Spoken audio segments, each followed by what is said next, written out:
everybody. So far it says we're live, but as you guys know, it always takes me a minute to hear myself, as it's always delayed at least a little bit. Plus, I gotta manually go live on all the Facebook pages. Oh,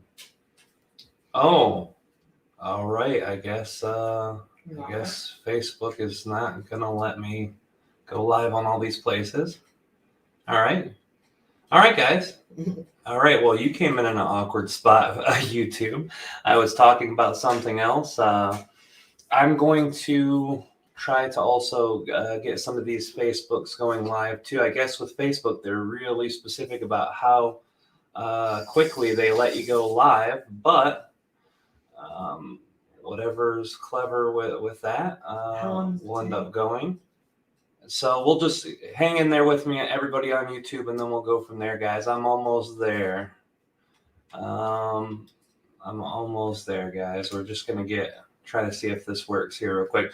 So we are live on both of our YouTubes and our Twitch. If you guys didn't know, yes, we have a Twitch account, and that's all good. That's specifically good because, you know, Twitch is a thing out there. And although we don't have the pro version, so there's going to be no archives, anybody who happens to just pop in there, or if you're on Twitch a lot and you want to add us over there, that's great too, guys. But we're trying to figure this part out. I guess I'm going to play with that as we go, because it is important for me here to get at least my normal Facebook set up for this. I'm going to create a broadcast, guys, with all these new ones here. And hopefully I'll just jump these in. We'll see. All right. Hi, everybody, by the way. Kalina says hi. I don't know if you guys Solstice. can hear her. She's saying happy solstice. She'll be over here in a minute too, guys.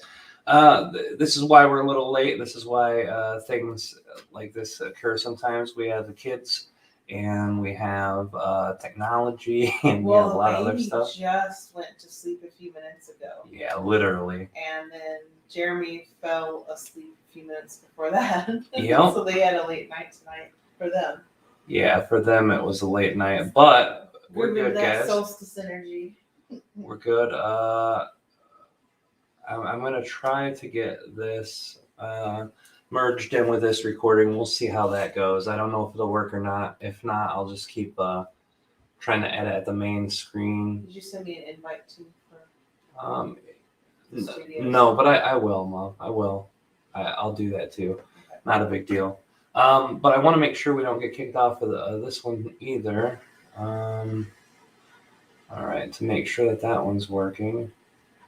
All right, so. All right, sorry guys. And like I said, I'm definitely not trying to have an issue here, but we do want to make sure we can get everything going on. All right, so we'll see if this works. We tried to merge them, so I had to create a new one. We'll see if that worked out too. Please let me know in the comments too, guys, if I end up dropping off of this specific live stream. Just let me know for any reason.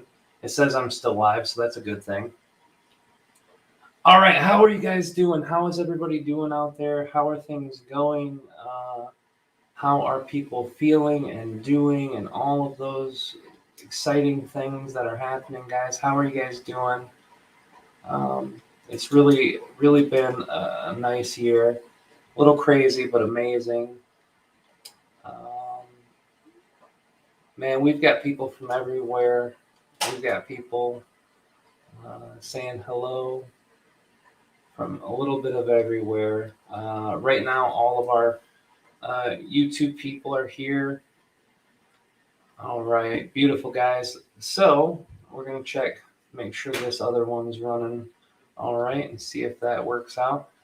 Give me a second here too, guys, to pop on the Facebook and see if these ones are running, because I don't know if you can run two things at once, and if not, I definitely don't want to plug up the thing here. All right, it's looking like, oh, what do you know? It's working. All right. Yay! Looks like we're on every place, which is great, guys. So that's beautiful. Let us know if you guys hear us. Yeah, they can hear us. They're saying hello. Everybody's here. Everybody's good. And then Rob, you gotta get me in the studio when I come back around. Yeah. I'm making coffee. So it's easy. I just have to click 2 buttons and email you, Mama. So we'll get you there. Sweet. All right, guys, we're finally here. Sorry, guys, it's taken so long. I'm just gonna email Kalina this, and then I can give you all of my undivided attention. No more tech issues. No more jumping around. Obviously, I said I was going to be on camera, and I'm not on camera, and part of this is the reason. All of the stuff that we've got going on here, it would have taken an additional 30 or 40 minutes at least to get set up.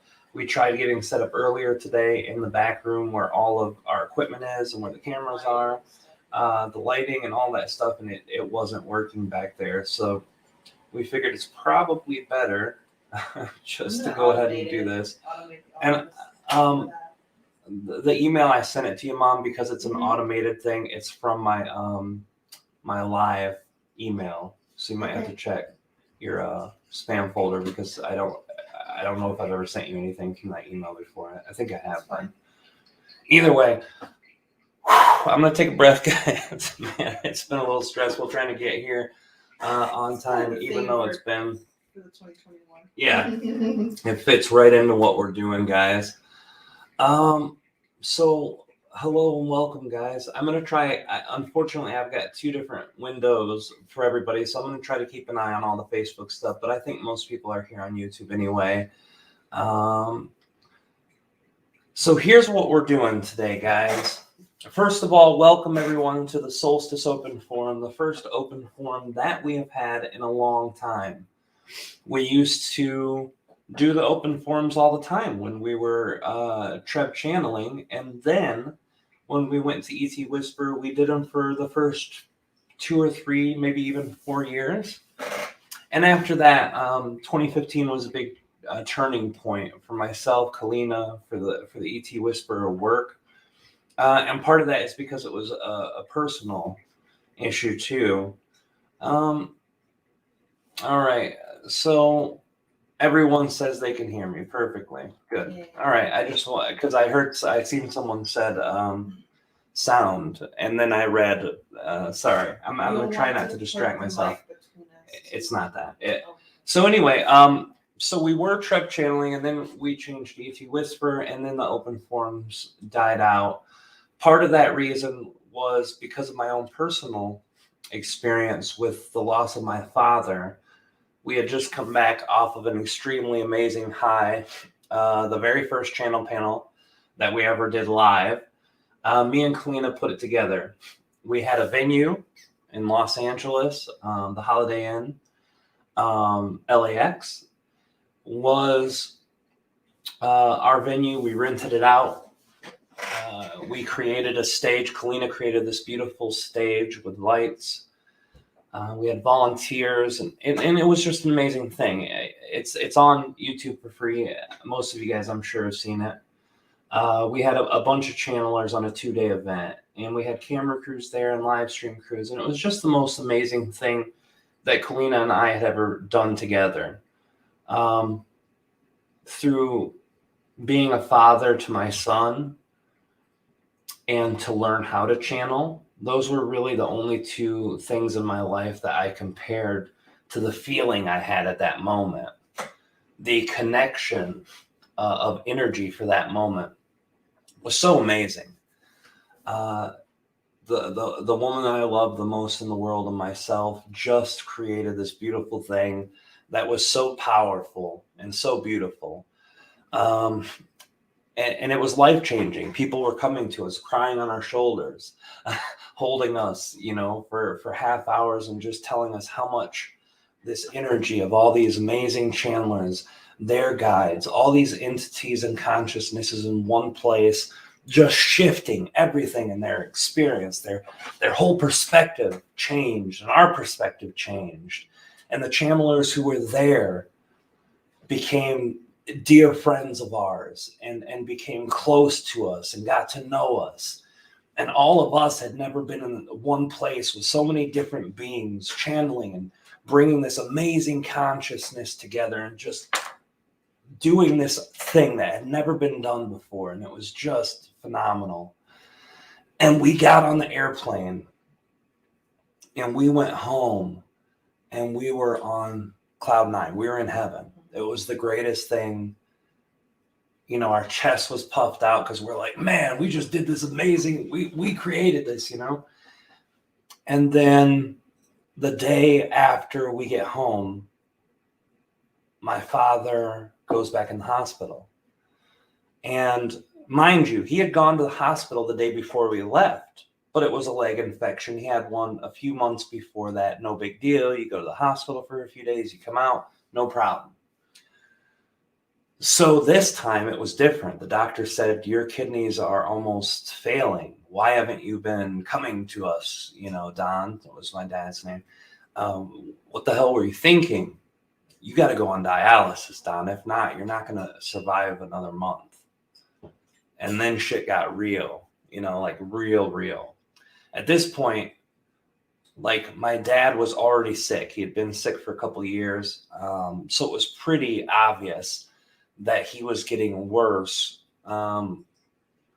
Congestive heart failure, bad kidneys, all these things. It was already bad, but it wasn't how it was. When we left for Los Angeles, my dad was still doing most of the things on his own. He had oxygen, but he was driving.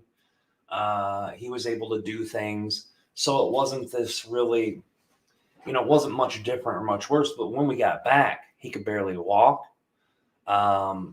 He had to have assistance going from the couch to the bathroom, all these things drastically different. And within a month, they finally got him started with the whole kidney dialysis. And at this point, like it was hell getting him started with it. But at this point, the doctor was like, you know, Don, when I first met you 4 or 5 years ago, you were probably at the same level that you can be after you get dialysis, because he only had one kidney. So dialysis really was the only option for one failing kidney. And he says, we can get you to where you were. You have one kidney. We can get you to 25% functionality. You know, if this works, you know, if we can get this started properly, you know, it's going to be fine.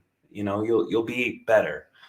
So after almost a month of trying, finally, they got the port on his arm hooked up. There wasn't infection. You know, he wasn't having any issue with the heart issue, which would make it worse or not doable.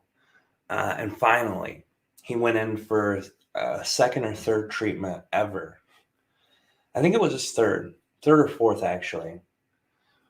And he said, Rob, you guys have been doing everything for me, you know.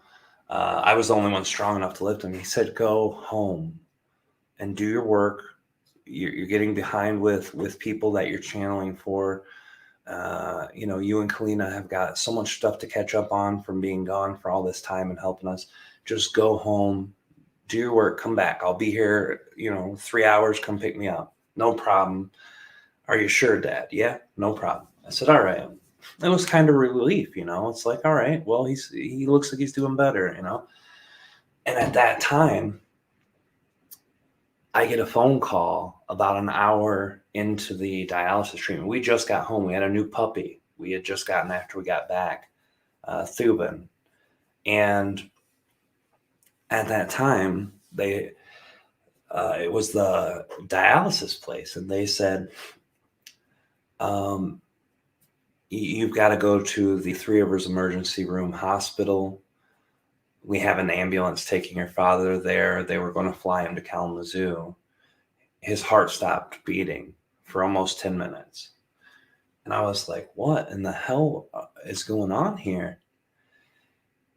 You know, I knew that something bad had happened. It didn't quite register. It didn't make sense yet because it was so shocking. And I get to the hospital, and there's the ambulance taking my dad out.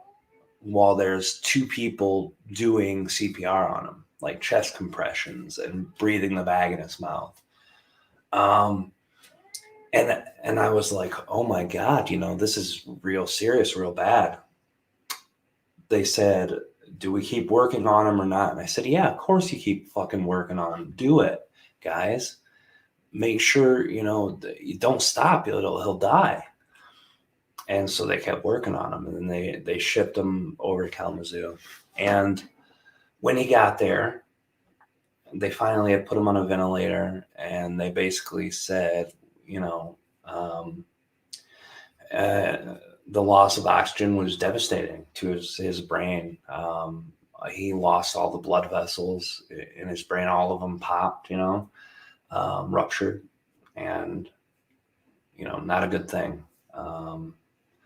He probably wouldn't make it if we took off this breathing for him. And it's weird. Like, my dad understood something for a long time. It's like in his soul plan, I think, almost, to die this way.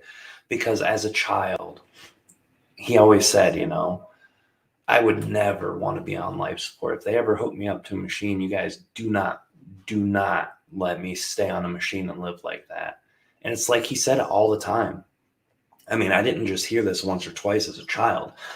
I heard this anytime a story on the news came up about somebody's long care health or being in a coma is oddly weird. How much you would say, make sure, guys, don't do this. If that happens to me, you do not let that fly. I'm like, okay, that's fine. So, at that point, we ended up just saying, they said, do you want him on this? He has a very low chance of recovery. There's a good chance, he'll never make it through, la, la, la, la. And I'm like, no, Mom, Dad wouldn't want this. My mom's like, no. Of course he wouldn't. All of us talked, and then he passed. This intensive time of my life followed by the best time. Like, my dad wasn't just my dad. A lot of people don't have a dad, and I've always felt so bad for them. And then on the other hand, I've seen fathers choose not to be around their kid. Even people in our community, spiritual channelers, have had children and then would use that mindset, like, well, my channeling is more important than my kid.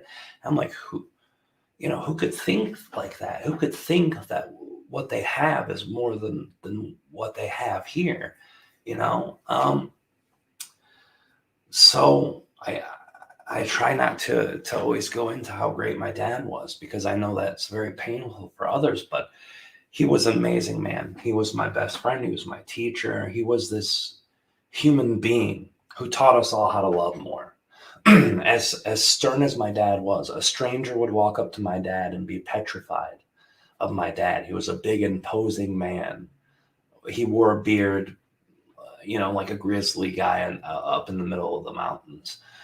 He was a large man, 6 foot tall, well over 250 pounds, probably closer to 260 to 280. Even when he was slim, he was just a big guy. And all of the people who ever met him were petrified of him at first until they got to know him. But this amazingly open-hearted, loving, family-centric human taught us all about love. My mom came from a very scarred family. Family trauma had engulfed my mom's whole family. Deep-seated stuff, a lot of mental illness, which in my opinion wasn't really mental illness. It was just devastated souls with horrible trauma. And he met my mom at this age where she met him and just finally found what it was like to be loved by another human, how she should have been loved, how she deserved to be loved. My dad did that, and my dad taught us kids that. Just the most amazing human being. He taught us everything about everything, and he was just I always say, if I could replicate my dad's fathering to my own kids, if I could do half of what he did, I would consider myself a successful parent. And his passing was devastating to my soul. There's still trauma there. I still hurt. This is one of the first times I've been able to talk about it publicly without losing my shit. Because it's been a while now, finally. So this trauma messed me up. It took me out of my center. It took me off my game. It broke my heart. And it really messed me up for at least a couple of years. And then other traumas came into my life because those traumas were feeding into other traumas. Plus secular life. We're all on an earth vibrational plane, and that means we have good and we have bad. And these energies were so powerful, it just kept on rolling. Finally, we start letting this energy transmute, and me and Kalina start getting energy back into the more positive flow. A couple years after my dad had passed, in 2017, we did our other channel panel. And that was by far more successful, but it didn't feel as successful.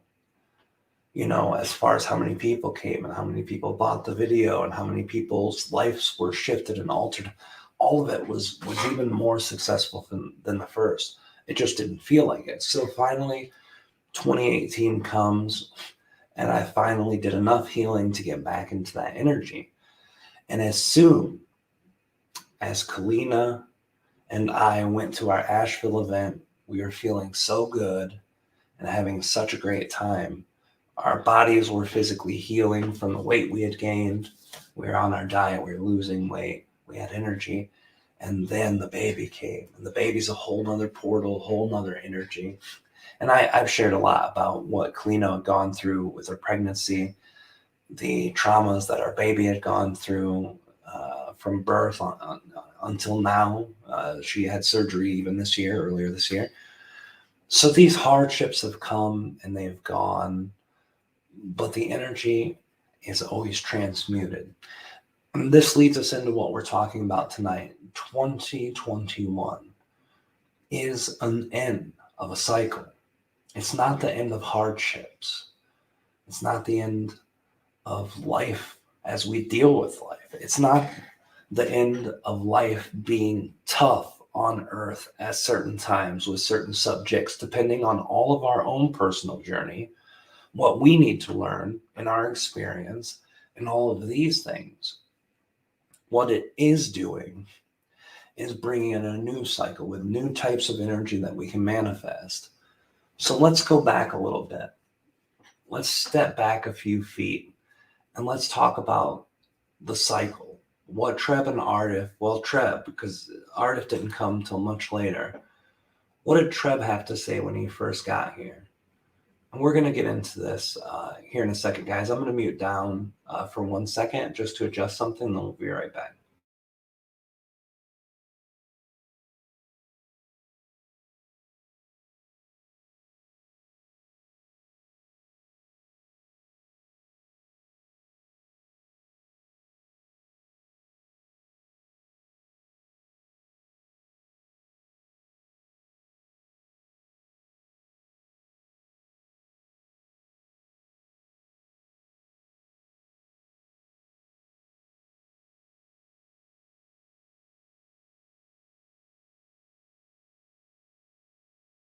All right, guys, sorry about that. We're having another small tech issue, but it's not too bad. We'll get into that in a second, too. So 2012,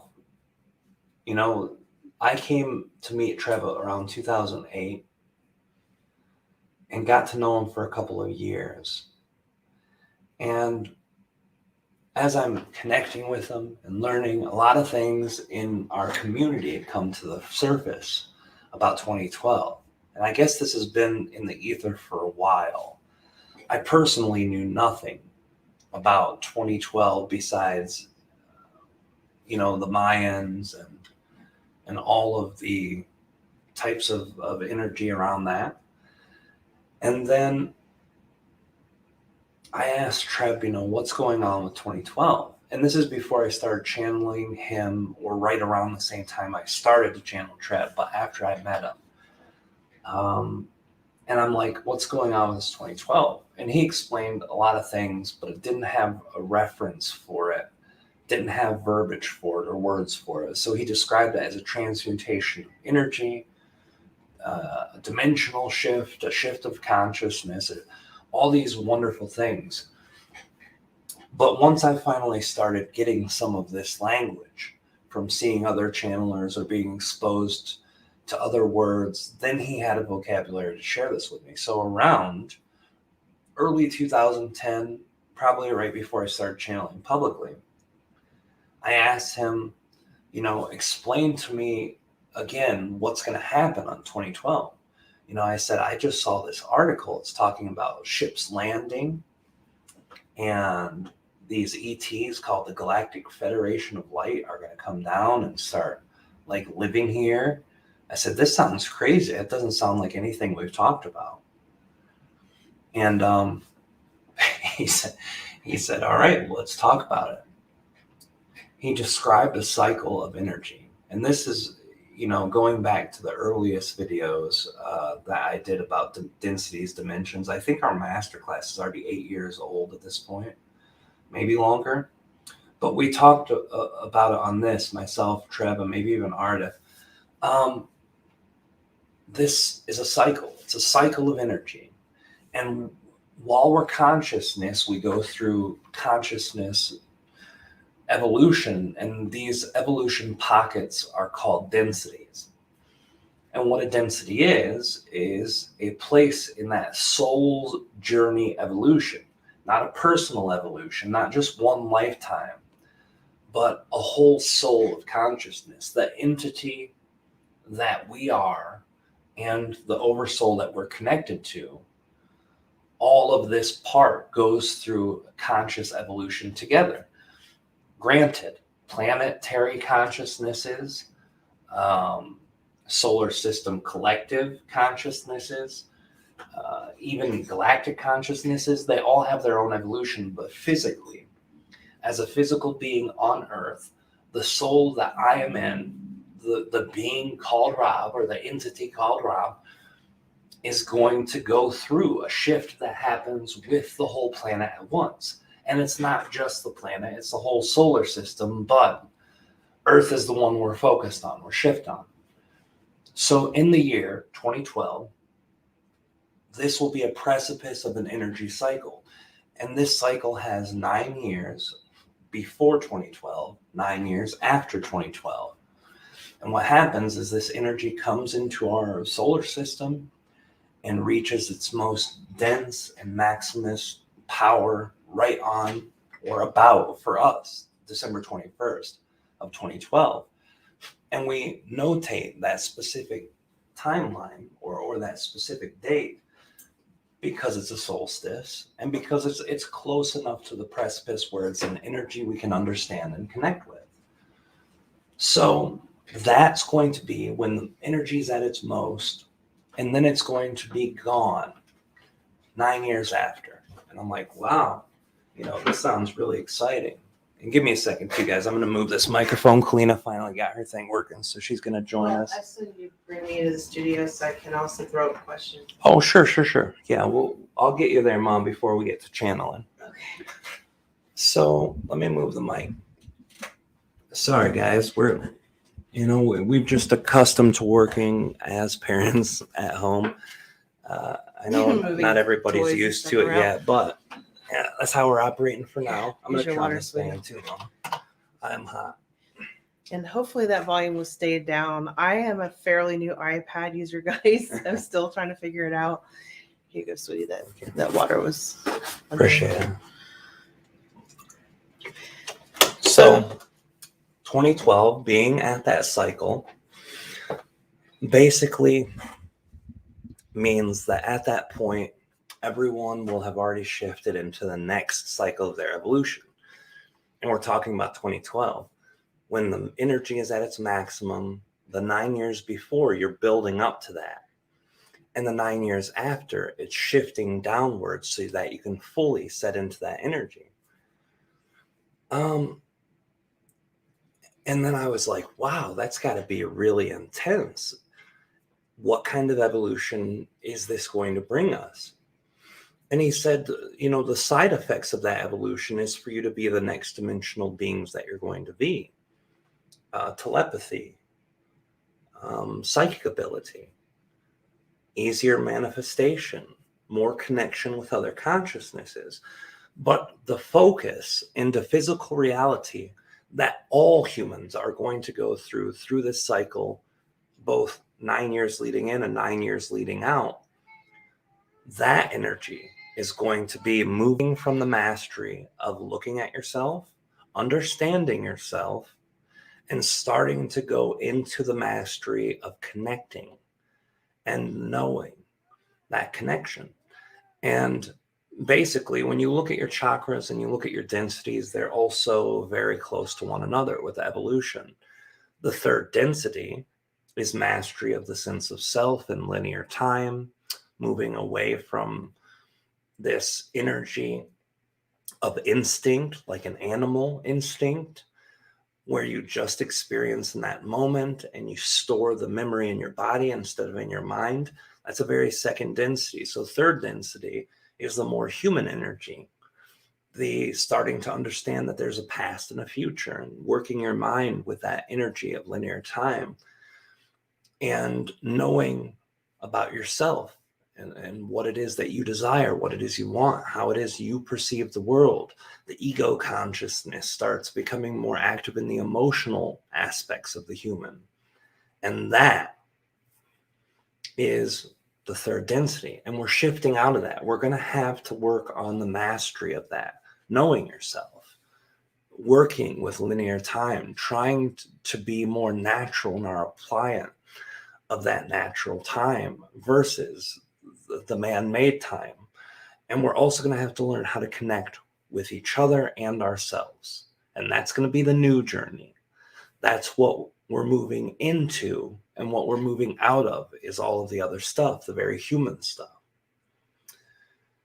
So when this first comes down to me mentally, I'm like, that's cool, right? So some of this stuff I'm hearing is not all incorrect. It doesn't feel right, the landing on the Galactic Federation and all that stuff, that doesn't feel right. But some of what other channelers are saying makes sense. And so that energy was very, very open for me to get behind and say, yeah. And also I could see in the collective already, just starting in 2010. Now at 2010, this 9-year cycle was almost up. This was 7 years into the cycle. From 2010, it had already been since 2003. So I could see this collective group, this community of metaphysics and people who are dealing with New Age or conscious folks or spirituality, whatever you want to call that, community was growing hugely. And I was like, wow, this makes sense. People are starting to get into their own psychic stuff and their own intuition. And this is really great, So the more I connecting with Treb, I start channeling him, 2010, publicly.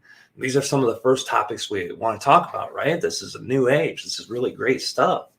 We're getting all this energy to put towards this amazing manifestation stuff. So we're doing it and we're sharing it. And the later it comes, the more I start worrying, because I'm like, this energy, this accelerated energy to help us finish mastering the third density and start working with the fourth density, I don't see it. I do not see it. I see people fighting with each other. I see wars happening. I see people suffering.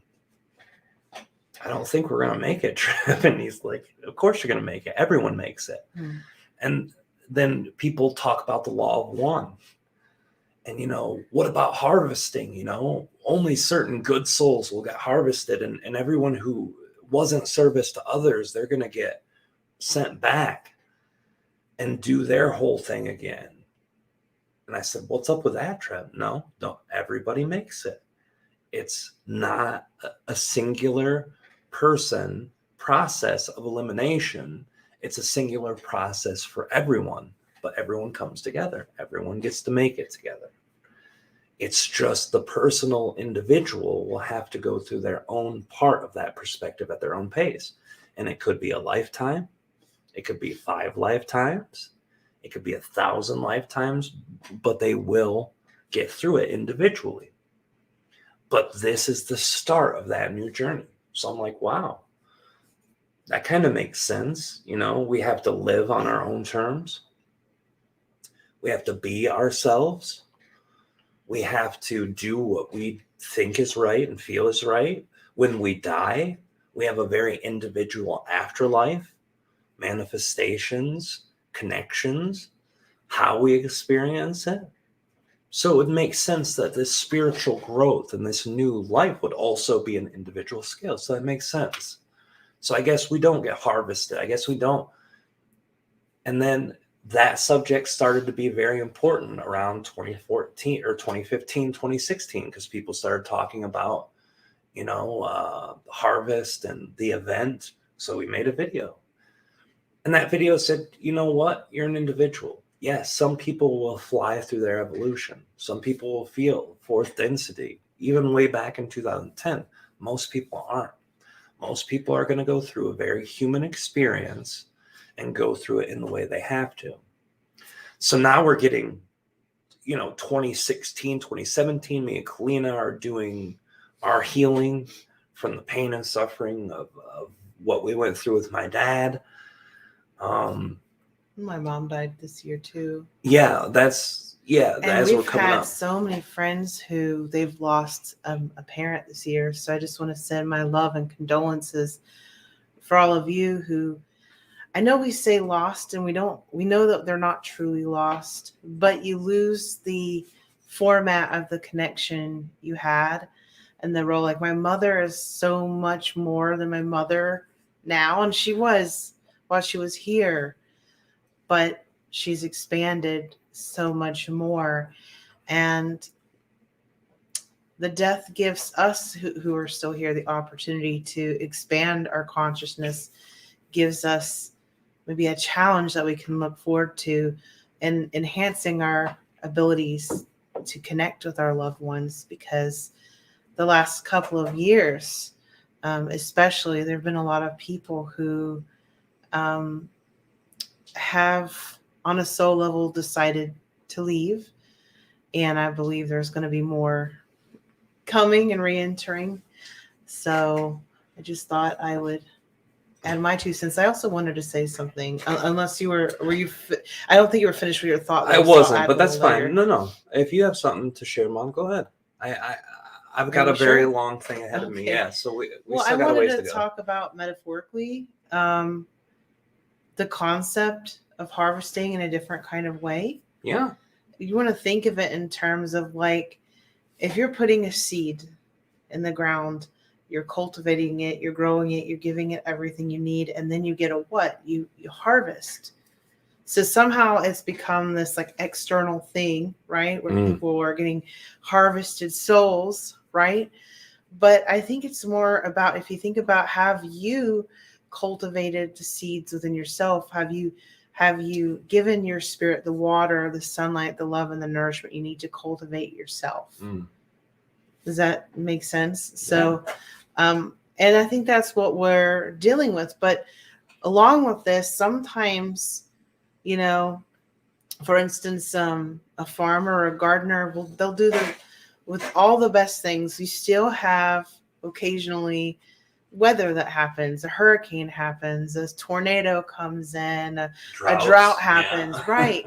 And that's part of life. And sometimes the person may up and move, or so this is kind of part of the earth experience that we experience. But, you know, spiritually speaking, we know that internally we have a lot more control within that, like the internal freedom.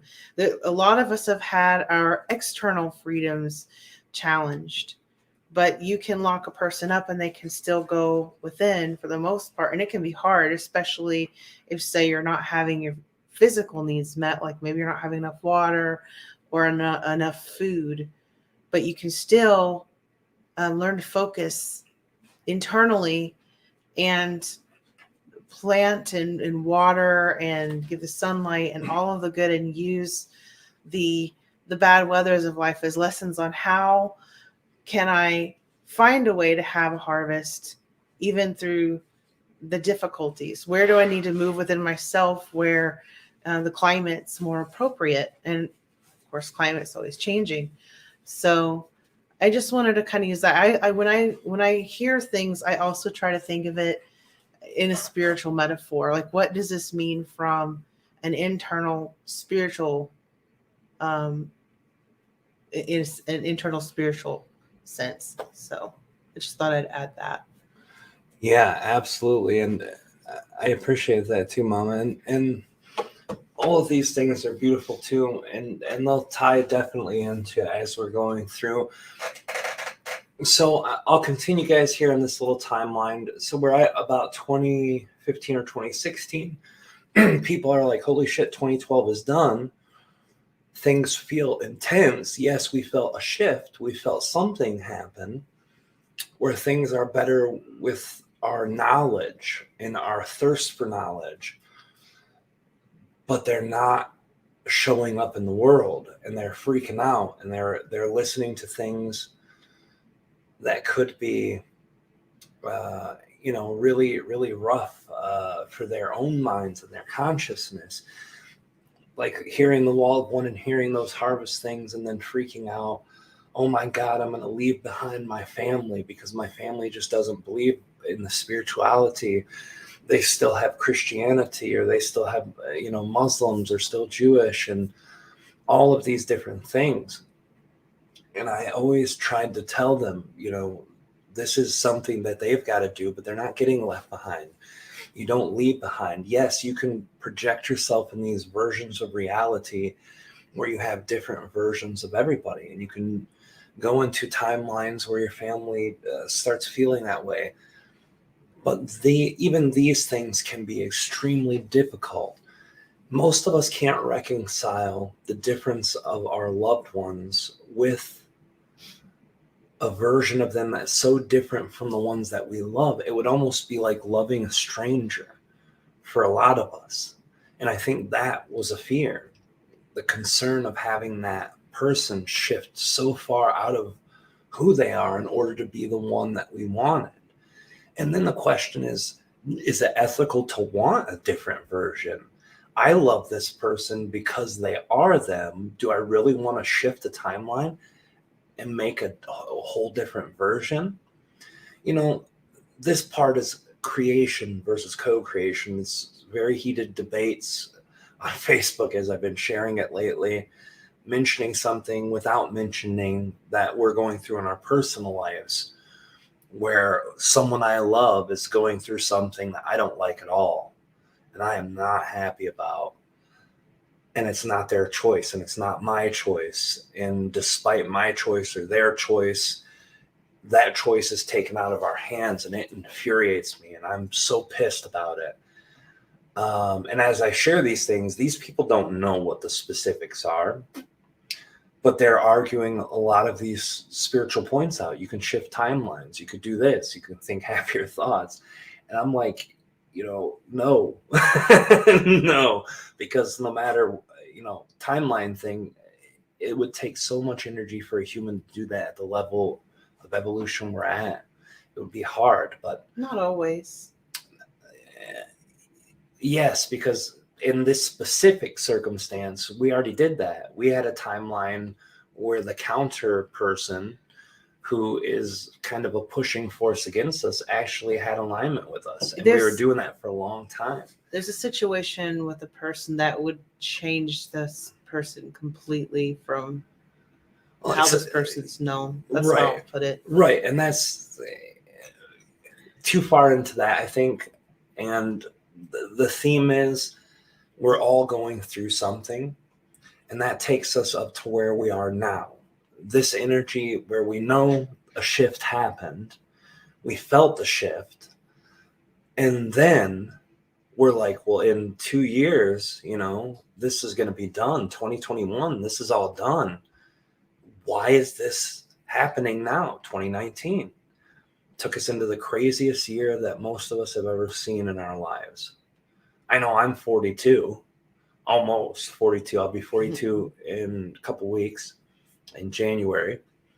I've never seen it. I never heard my parents say that they've seen something that's crazy. My dad wasn't here to compare what was and what is now. But my mom definitely was. I want to say something. I don't know, okay, so Lee Harris had a beautiful solstice. You guys should definitely check out his channel after this, if you haven't already heard his winter solstice channeling. And I wanted to pose a question to you, sweetie. If I remember correctly, one of the things that Lee was posing, he had put it like, what are you grateful for what you're thankful for 2021? So like, this situation is hard. And I thought that was very profound to ask. Like, so what are you thankful for? What have you learned from this? Well, that's very much on alignment with all the themes of tonight, because it's been rough and it's been hard, and all of us have had to shift our lives completely. Right. But everything that's happened to everyone I know, not just me, not just my own personal shit, every single person I know is first more of themselves. Secondly, more in touch with themselves and the ones that they're still connected with. God knows that the separation in ideologies have separated people, family, friends, but even some of that's starting to wrap up, I've noticed. People, family who weren't talking are starting to talk again. Mm-hmm. All these things have taught us all more about who we are. Some of us have been rule followers our whole life. And then when this thing came along and they saw the rules, they fought against those rules because they said this is too much. Shocked everybody. Other people have always been within a rebellious state their whole life. And as soon as this came, it snapped them into, well, maybe there's a reason for rules and regulations.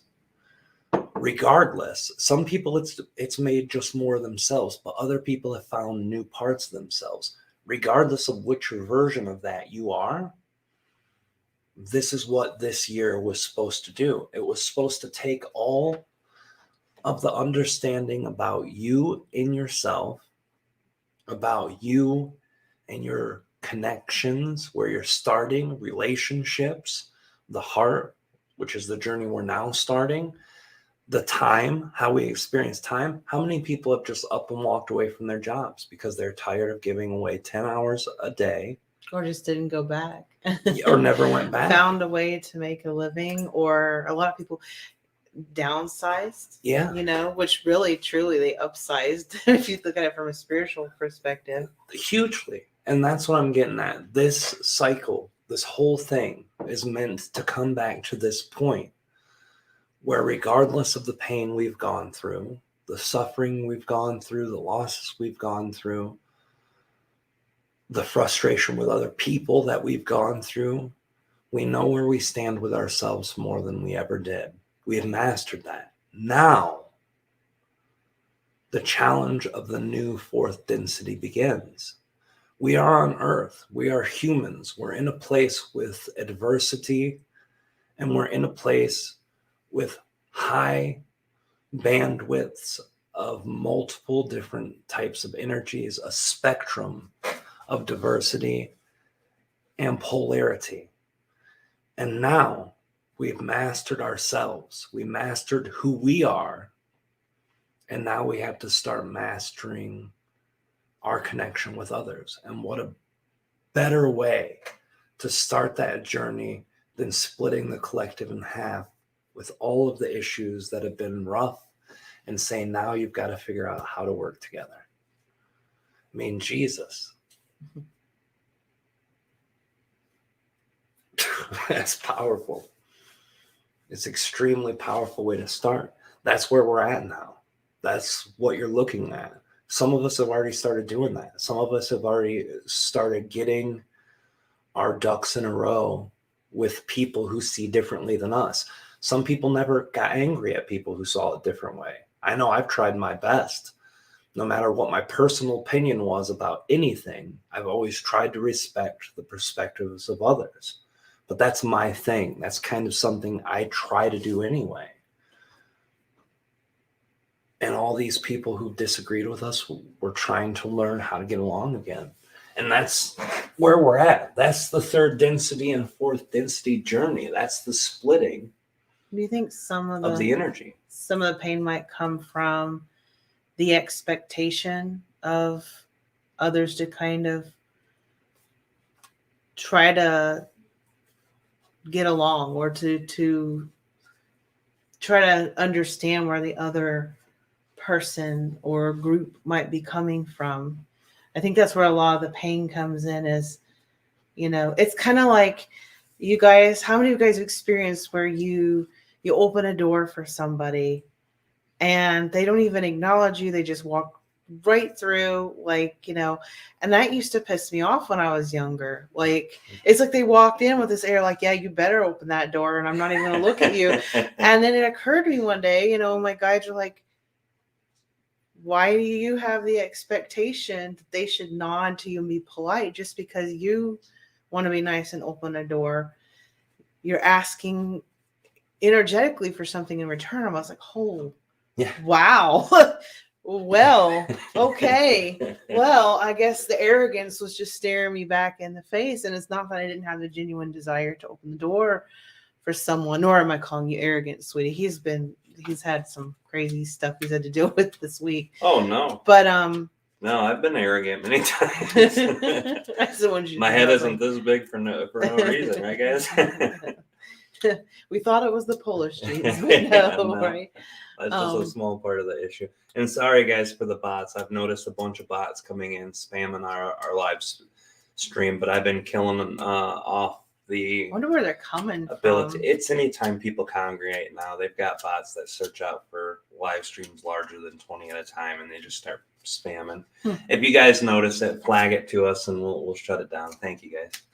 Sorry, baby. Go ahead. Guys. No, that's okay. I mean, that's pretty much, what I had to say. I think it's just part of the pain is we're wanting to function as a collective and get along, but we have this belief that we have to all be on the same page, and maybe that's not it. We don't have to all believe the same thing. I mean, if that was the case, so many of us wouldn't struggle with the concept of, AI or, expanding our bodies technology. I know some of you'd be very excited by it, but some of the struggles there, because you want to be your own independent person, but you want to also, flow with the community or the group or with the world. So it's going to be a delicate balance, I feel. And I really feel like a lot of it has to do with us just learning to be our authentic selves and giving as much space and room for the other to grow, with the main role just being do our best not to hurt others or to trespass on other people's willpower. And it's tricky. It's tricky in this old dynamic that we have with the rules and the regulations. And of course, it's different from culture to culture all around the world. And it's going from like an external governed control to now can people be really evolved enough to have that internal control so that when they're going out and about in the community, we actually benefit each other. So no one's ruling over each other. We rule with each other by ruling ourselves, by being there for, our children, looking out for each other's children well-being, and just flowing. together and being okay with some people having radically different beliefs, so long as we try to come from a space of understanding and not trying to push someone to be exactly like us or to think or behave exactly like us. And like I said, right now it's really delicate, and most of us couldn't quite fathom, like, how the hell do we do that? What does that look like? Even that's not logical, Kalina. Like, I could just like feel some of that coming from you all, and that's the thing. We have to evolve into that, and the only way we're going to do that is if we can find a way to have open discussions and maybe approach it with curiosity rather than judgment.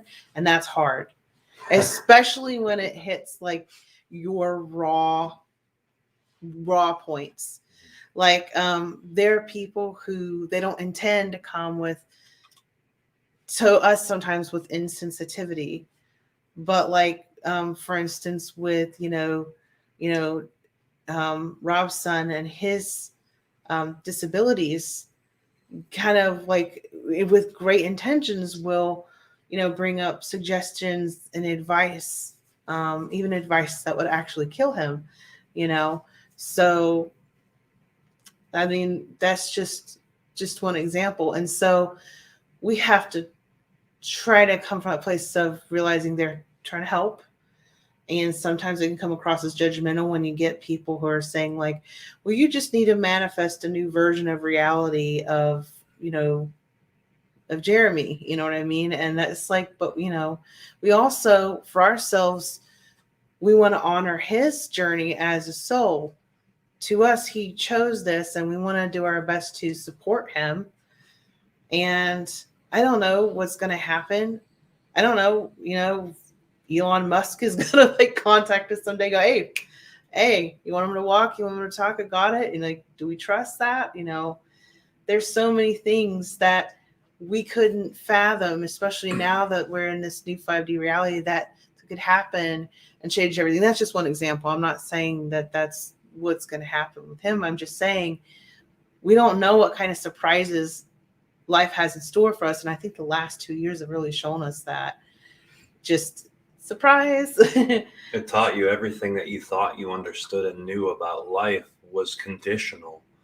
And that when you put your expectations to any degree, to any reality, that the earth will show you what it's made of on the collective form and say, right, surprise, But I think even the arguing is going to reflect what we need to learn, because even when we get upset or triggered by someone or something, just like the example I said with the opening the door, those people were just shining a light on the part of me that was just opening the door to feel like I'm a good person. I'm nice to people, like, and like sucking out that acknowledgement of a thank you. And like, I realized that, there was a part of me, not all of me, most of me really genuinely meant that, but there was a part of me that was little spiritual vampire trying to get my little spiritual brownie points, instead of like, whatever, it's okay. You don't have to thank me. I love you as a soul. I'll open the door for you. That's everything. That's everything we've gone through in the last 2 years represents that exact idea. Why did we believe what we believed? Why did we connect to a certain ideology, a political party, a certain religion, a certain anything? Why did we do all these things that we did? Like I said, the example I gave earlier about the rule followers being the ones who are protesting and the people who were rebels start following the rules, all of that is a raw reflection that me and Kalina have seen hundreds of times with examples of people we know in real life, people we've known for multiple years through this work, even though we've never physically hugged them and met them. We know them quite well through our years of interactions. We've never met Vashta and feel so close to her. She's one of our We don't great even have friends. to have big conversations with her. It's just, we know her heart, she's family. She's like a sister to us. And there's dozens of people out there we've met through the years that we've come to know that way. And we've seen genuine, deep changes in everyone through this last couple of years. There's very few people who feel unaffected in the last 2 years. they've either had their life going much better, much worse, or shift with a little bit of both, but in the opposite directions of what they were going. Me and Kalina have that thing when we create our experience. We always have, at very least, a little bit of good, like really good, and a little bit of really tough at the same time. And we navigate that. And when it gets too heavy one direction, it always tips the boat. Absolutely. When things are going too well, then something huge comes and splashes down on us. Well, let's be careful with the word always. That's something William points out with you a lot too. That's how we've experienced as up to this time. And like, again, I don't want to get held up on an expectation. Surprise. But the energy has shifted hugely for both of us in this last couple of years. This was part of the reason I went into the story with my dad. Since 2015, in one form or another, no matter how many good things we had going for us, there was always still a heavier weight balancing to not good. And a lot of that has to do with those that we love. Kalina losing her own mother, me losing my father, having both of our kids going through hell, and just feeling the pain that they're going through, or worrying about what's next in their future, or how good or bad things could be. And I've told everyone this before.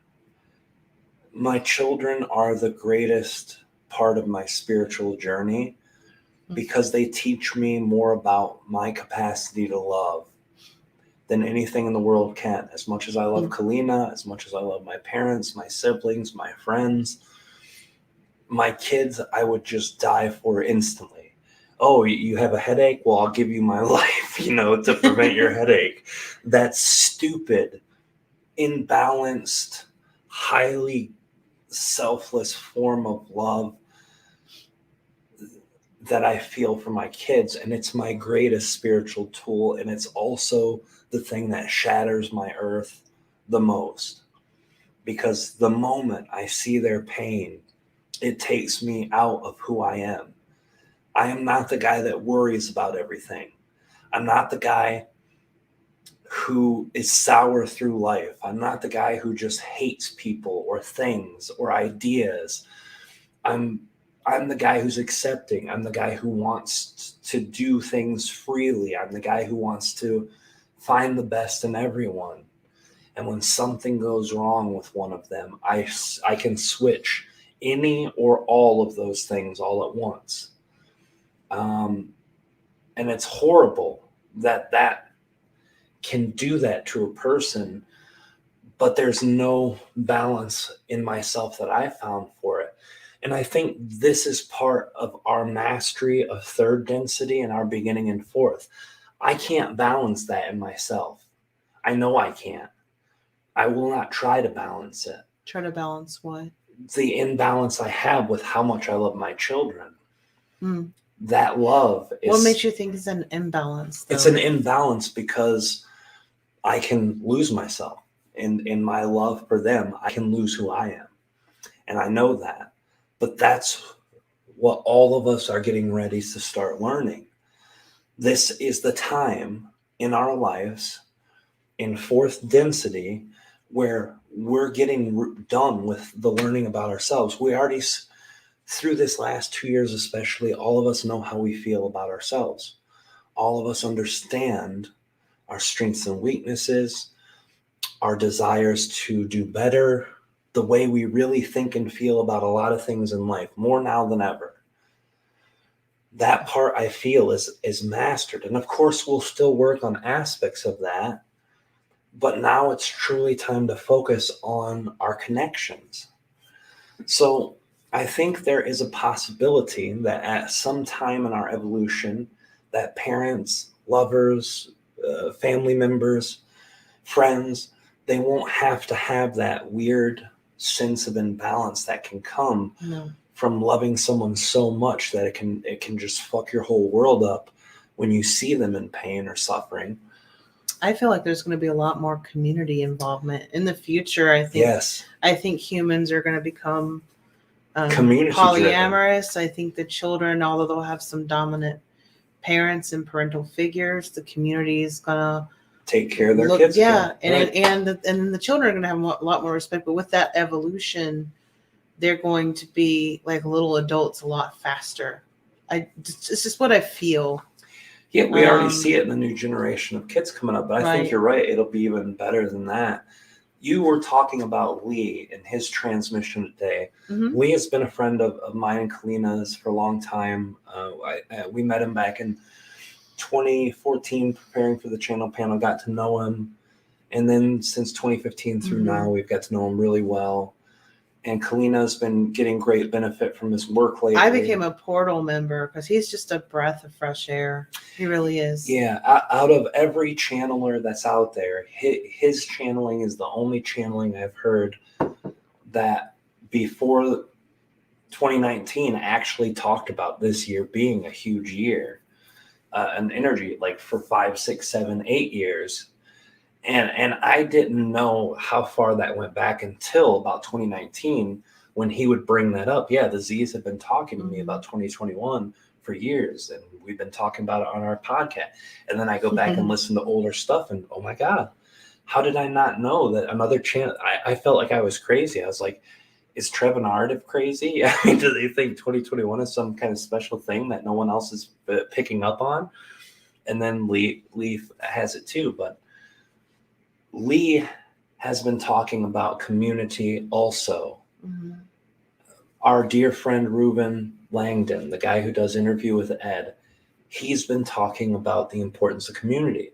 Ever since 2019, when the world felt like it was falling apart and people divided, all of us have been focused on community. Me and Kalina have been doing... And where the individual stands within the community. Right, and me and Kalina have had perspectives of community for a long time. Me and her have talked about this for years, about how important community is and how we wanted to start our own place where we get land and invite people on to have time together and to spend. We'll get there. All of these things for community. But that part of community in community is also that human thing that I was just talking about. It's also one of the points for my frustration right now, because we already have a community. We already have a group of people who believe similar thoughts. And a lot of the energies between our community have been rough because a lot of the energies have been going into more dogmatic perspectives, which is something that triggers my own issues and my own frustration because of my own trauma with religion. And it reminds me of religion because there's so many philosophies that go that way. And that's why you've heard me, those of you who follow me on Facebook, I talk about my perspective on Galactic Federation of Light and other things in our community that have been more harmful than helpful from my perspective, even though I can appreciate the fact that everything does bring a good possibility of growth for someone, even if it's not good for them. You know, like getting hooked on drugs wasn't good for me, but it was one of the most important parts of my spiritual aspects. So as I respect it, I also try to figure out what the trigger in me is about those things too.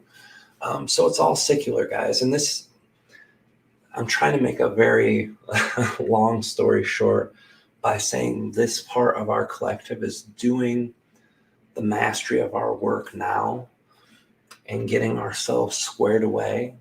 And today represents the day where we can really start doing that collective heart chakra connection, community, person to person, person to group, person to collective. That's where this work really begins. It's not the ending of anything. It's a finishing of a cycle to start a new cycle and a bringing about all that energy. And that's why we did this today. That's why we wanted to make sure that the solstice was a celebration for all of us, because this puts some very heavy older energies in our rear view mirror. If we let it go, if we allow ourselves to let it go, and then we can focus on what's in front of us. I think it's beautiful. And I wanted to touch upon something you said earlier about how you said you could lose yourself in the children as an individual. And I was thinking maybe for some people it's losing themselves in the community because they're trying to find a flow and find, a family. And it really has to do with that familial energy. So for me, though, I've found that in my getting lost in my daughter in particular, I've also found myself, new parts of myself, and grown greater. So I think you can expand, by, rather than losing yourself, stabilize the energy within yourself, make yourself a priority. You know what I mean? Because it makes us better parents and truer to ourselves. And I think that could be equally exchanged into like the community.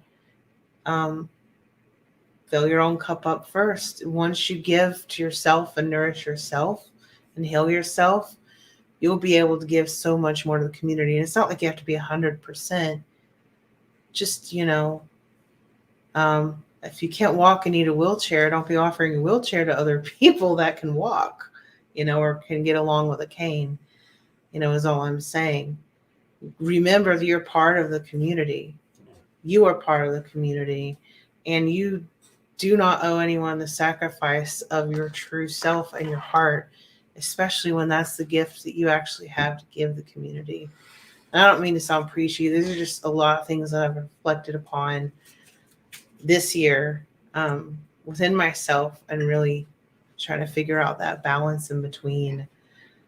So humans in general have this consensus that we should be a part of a group.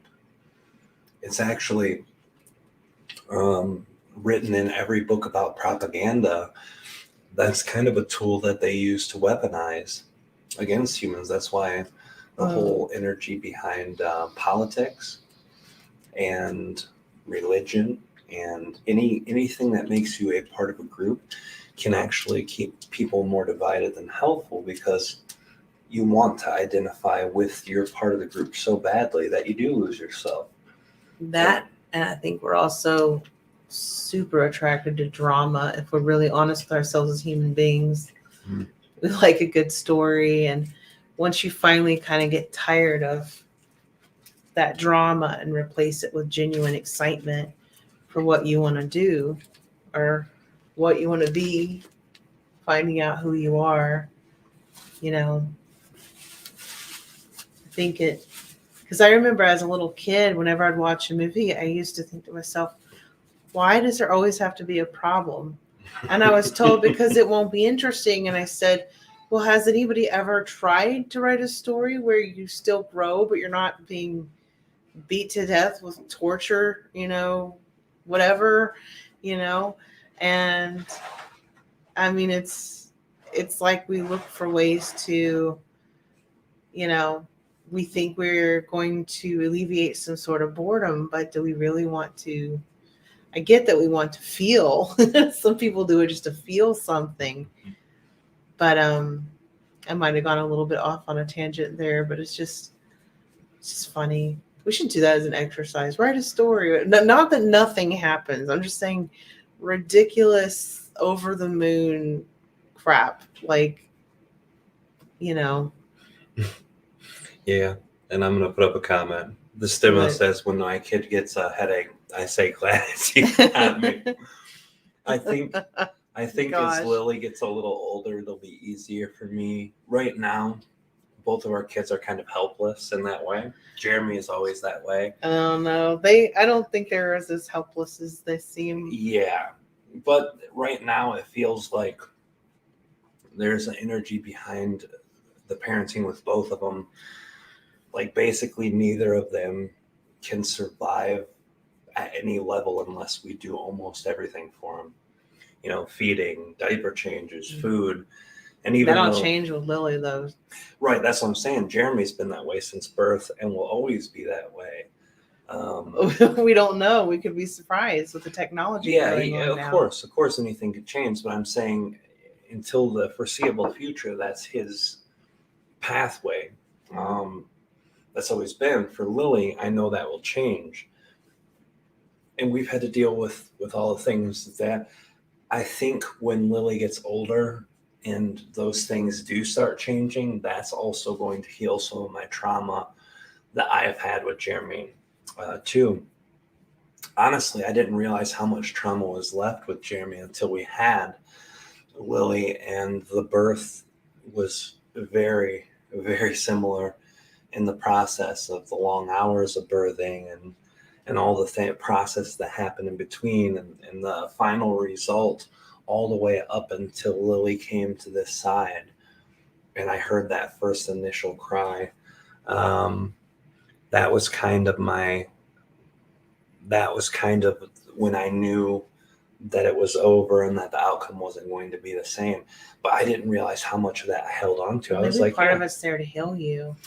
Right. And that's the thing too. The next chapter of Lily's life as she gets older and shifts through all these things. I mean, she's already doing things now. She's incredible. That my son wasn't able to do, which brought up those old traumas of not seeing his development. So some of that's already been shown to me, but the older she gets and talking and eventually getting old enough to drive, all those things. I remember you told me, like, when Jeremy's mother was pregnant with him, you used to have these imaginings of you guys playing ball and just all these things that parents imagine being able to do. And you told me it's not like you were disappointed or anything, but you were just sad because he would never, you said he would never be able to, have a conversation or to play ball or to get married and have children. Right. And well, broke down crying, just reliving that, and just, him not being able to enjoy, but he also at the same time, I don't think he really knows what he's missing out on. He's like probably the most happy, jovial person I've ever seen, guys, honestly. I mean, yeah, this kid is amazing, and his pure emotion, his pure, whatever emotion he's in, but most of the time he's happy and loving and jovial. And so in some ways, I think he sees more than we do because he's so raw and so real. Sure. He can't fit inside the box, be taught what box. Whereas Lily, she's finding newfound freedoms every day by doing these things. But these same things can be the things that can box her in as she gets older. Yeah. So there's a fine line between that. Yeah, no, absolutely. The health issues, though, suck for him to have to go through the health stuff. That's right. That's the, Having him at 19 too was a big difference. Yeah. I look at my mentality and my maturity at that point, comparing it to where I am now. It's just light years difference. Give yourself a lot of credit. I would have been a disaster if I had been a 19-year-old mom. Oh my gosh. Oh, I was a bit of a disaster, but with his situation, it made you grow. Having a baby, even when you're in your teenage years, it still makes you grow up quick. But with him, a 19-year-old with the experience of the world as just that. Didn't really give me a wider perspective of things that he could do. Those little things that I worried about were all the little things in my own life that I also knew, because I had a kid at 19 I was going to lose out of my own. And in some way, I know it's projected vicariously living, blah, blah, blah, etc. But anyway, I don't want to digress too much into that side of it either. I want to appreciate you guys for being here with us on this journey. I wanted to emphasize. We've been talking a while too. Yeah, we have. I wanted to emphasize the focus of the reason why we're celebrating this more. We've done a couple of solstice things here and there, but nothing really huge or nothing really out of the way. But we had to put in work to make this happen tonight for the reason that we wanted to celebrate this with you guys. The importance of the shift of energy through everyone personally, through our collective energies, and watching what happens here in the next few years as things unfold in our collective, like fundamentally changing the way that we operate as a planet. I feel like that is in its infancy right now, and it starts with that community, and it starts with knowing yourself more than you ever did, and knowing how to place yourself in a collective energy, like Helena was saying. All these things are hugely important. We just want to celebrate that with you guys. We really, really love you guys so much, and we appreciate all the things that you say and do when you share your energies with us, and you share how excited you are. And just when you share, hey, how are you? That really means a lot to us, because this journey, I never really thought I'd be taking it with anyone. I thought, hey, I'm excited to share this out. Maybe it'll help a few people, and then I'll go back to my normal life. And now this is my normal life, and it's pretty fantastic that we're all able to be in the same place at the same time and do this, and have the energy and the time and the efforts and the kids and all of you guys and Kalina and everything to be able to do this and to share the exciting acknowledgement of the shift of consciousness of this day being the end of this beautiful 18-year cycle. I mean, I'm sure some of you may have just been born at the beginning of that cycle or around that cycle, or maybe even before you were born. So being through that cycle, just knowing and feeling and experiencing it with you guys is amazing. So we're going to get to the channeling soon. I'm going to get ready to start neutralizing, guys. Before we jump in, though, I just want to say hi to all of you guys. There's so many of you tonight, I can't go through to say all of your names, but I did want to say hello to you guys. And I wanted to hear what do you feel in your guys' experience has been the biggest shift of the last couple of years, and what do you feel like the next shifts are going to be? I'd really love to hear you guys' opinions, and we'll read through some of those. And kind of hear what. Can you let me in the studio too, so I can throw up questions later? Yeah, of course. Comments. Oh, all right, guys. Yeah, so tell us a little bit about where you guys are thinking and where you guys are going and all that stuff, please. We'd love to hear it. You can be in the studio anytime you want, Mom. You have to let me in.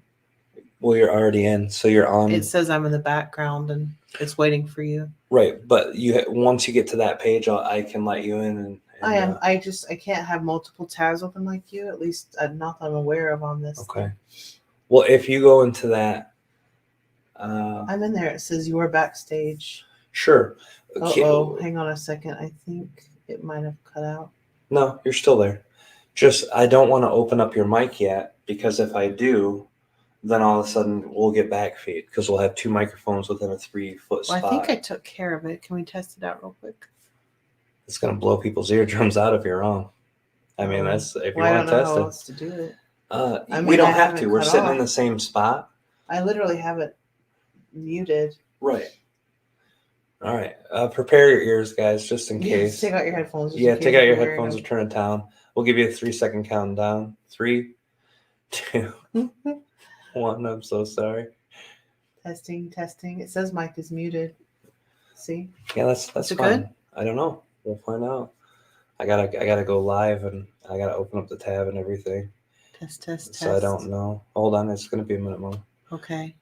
We would hear it in my No, here it comes. It's just now coming to the part. All right, let's find out a moment of truth. All right, here we go. I will just keep talking. All right. I think we're good. All right, yeah, we're good. Well, do you guys hear any feedback? No, I listened. I just heard me say, "Oh, here it comes." So yeah, we're good. All right, guys. So tell us what you guys are thinking, what you guys are feeling, what you guys are going to be doing, how you think this next year is coming, all those things we'd really love to hear. I'm gonna go start getting neutral mom. If you want to Okay. pop in here and Actually, yeah, I'm going to comments. use your computer because it's harder to navigate. Yeah, on this. that's what I'm saying. I might So do it while you channel too, because that's fine. open Whatever up you the want to do, we'll questions. do. That's fine. Yeah. So, Pop, you know, whenever you see a comment you like, Mom, throw it Pour up. me more coffee. Yeah. Whenever you see a comment, throw it up, talk about it, and I'll be back in about 10, 15 minutes to channel. All right. 2022. Oh, okay. I should probably throw this up here. So Summer Nova says 2022 is a big question mark. Yeah, it sure is, isn't it? It's like the year. I mean, these last couple years have been quite the surprises.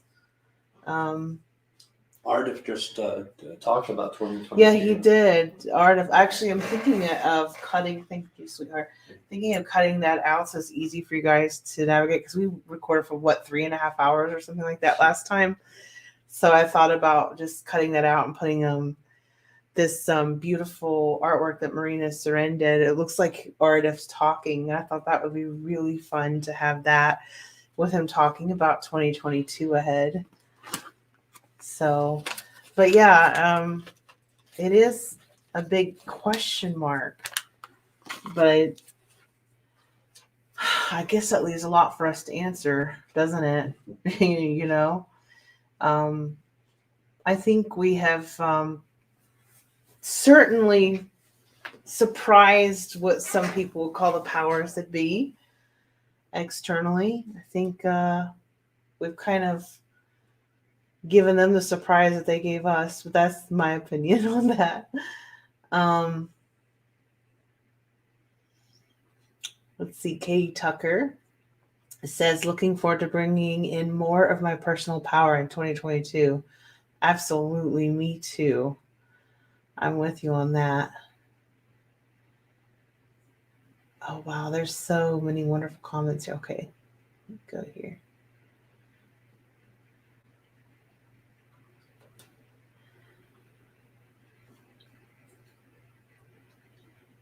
Ophanum of Merkaba says, my shift really made my acceptance of issues flow very smooth where it could have been emotionally the other way. Yeah, I have been experiencing that too. Like, I'm a lot more calm about certain things that I would have totally melted down on before, you know? And April says the Kali Yuga labor pains are challenging. Breathe.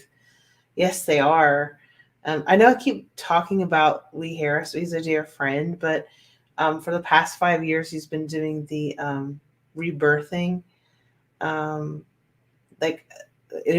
one would be called the Rebirth 2022. I think I'm going to sign up for that. So any of you guys are interested, it's wonderful. His music too, guys, phenomenal. And no, he didn't tell us that like promote him or anything. It's just wonderful, just wonderful stuff. I can't wait for us to do channel panels again and connect, and probably some of you guys listening right now will end up being on it someday, because I mean, so many people are opening up so intensely. I'm just reading through some stuff from earlier.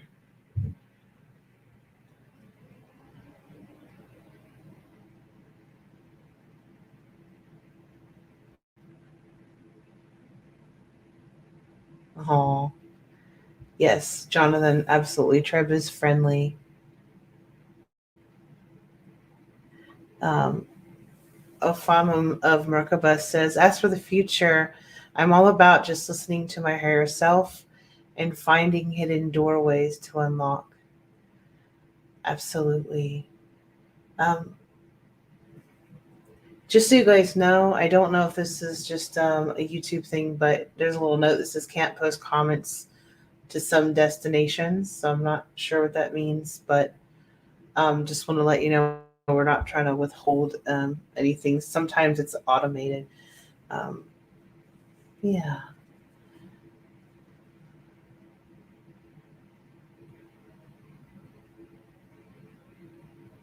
So,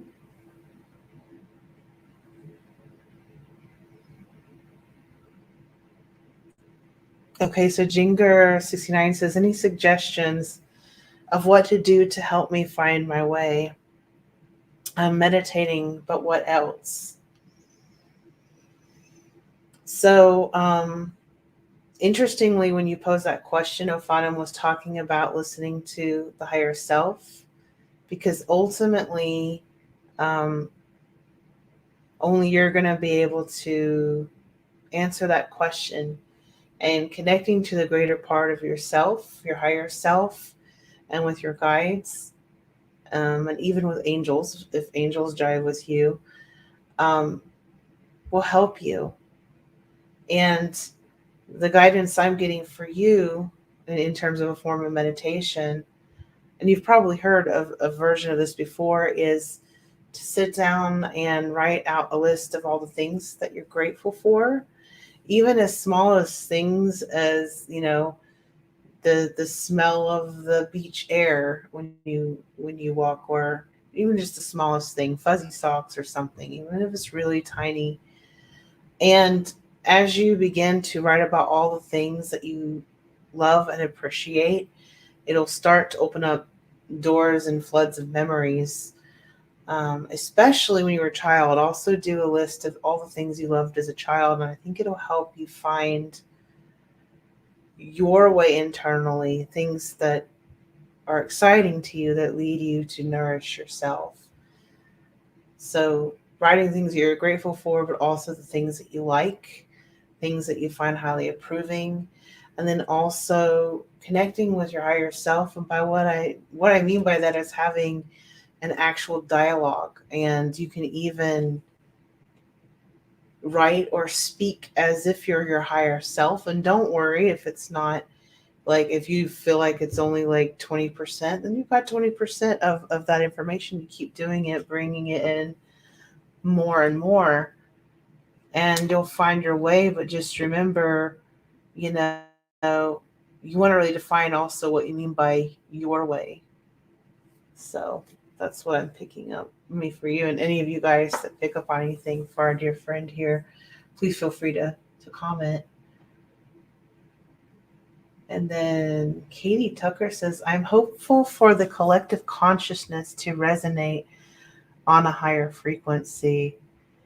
Oh, yes, that would be lovely, Katie. I think we need to also kind of transmute and really give love and compassion in the darkness within ourselves. And by darkness, I don't necessarily mean what we perceive as like negative, or even some of us might define as evil, but some things that we hide from ourselves, or that we're ignorant to, but innocently ignorant to, that can come off as lacking compassion. And I think a genuine curiosity helps for that. So,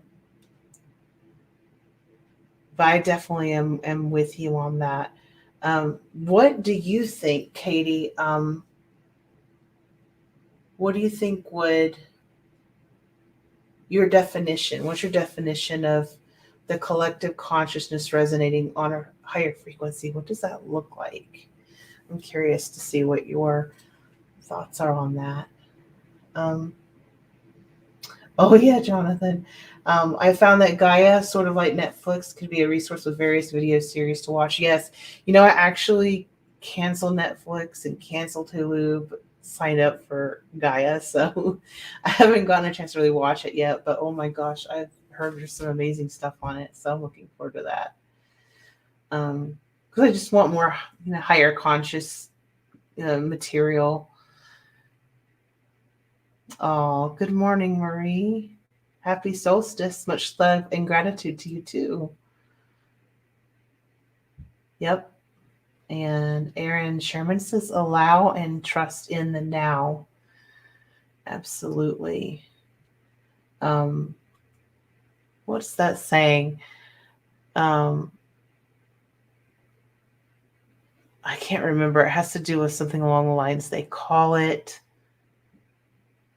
they call it the present because it's a gift or something along those lines. Whoever remembers that saying exactly, but yes, absolutely. Allowing and trusting in the now. And that's even good advice. Like how earlier April was talking about the birthing pangs.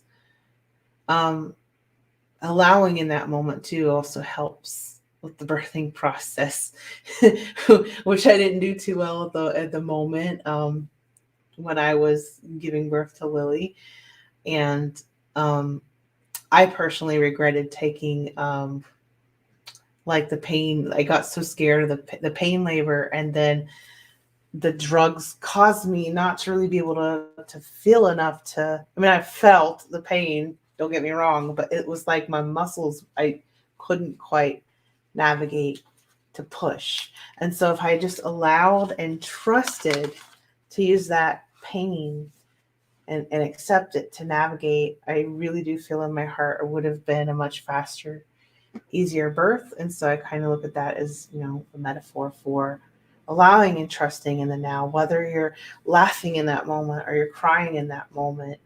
It could be hard, Sometimes we end up saying, give me the epidural or whatever in life. And it's okay. It's okay. We have plenty of love and friends to help us through that. Let's see. Hazy, Ricky, my guide. Frismia McAllister, the divine, has briefly channeled through just before I entered stream. Do you approve? I'm not familiar with your channeling, but you can drop a link for us to check it out, Hazy. If you have a channel or something, I'm always up on checking new stuff. Let's see. Jonathan says, hi, Marie. One of my favorite music groups is from Sweden, ABBA. Was just listening to them. Oh, I love ABBA. They're great. They always put a smile on my face. Oh, thank you, Jinger. She says, wow, thanks, Clean. I'm new to all of this, and you touched on a lot of helpful things. Thank you. Ophanum says, another suggestion too, which has to do with meditation. YouTube offers activation frequencies of all sorts. Oh, yes, they do.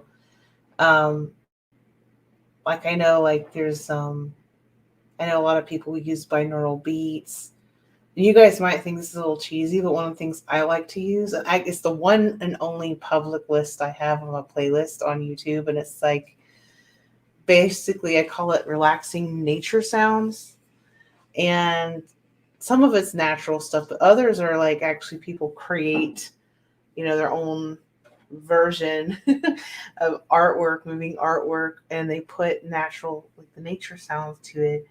And I find that just so soothing, the combination of artwork that people create and the sounds of nature, or the cinematography of nature, or the photography of any of those sounds are just wonderful.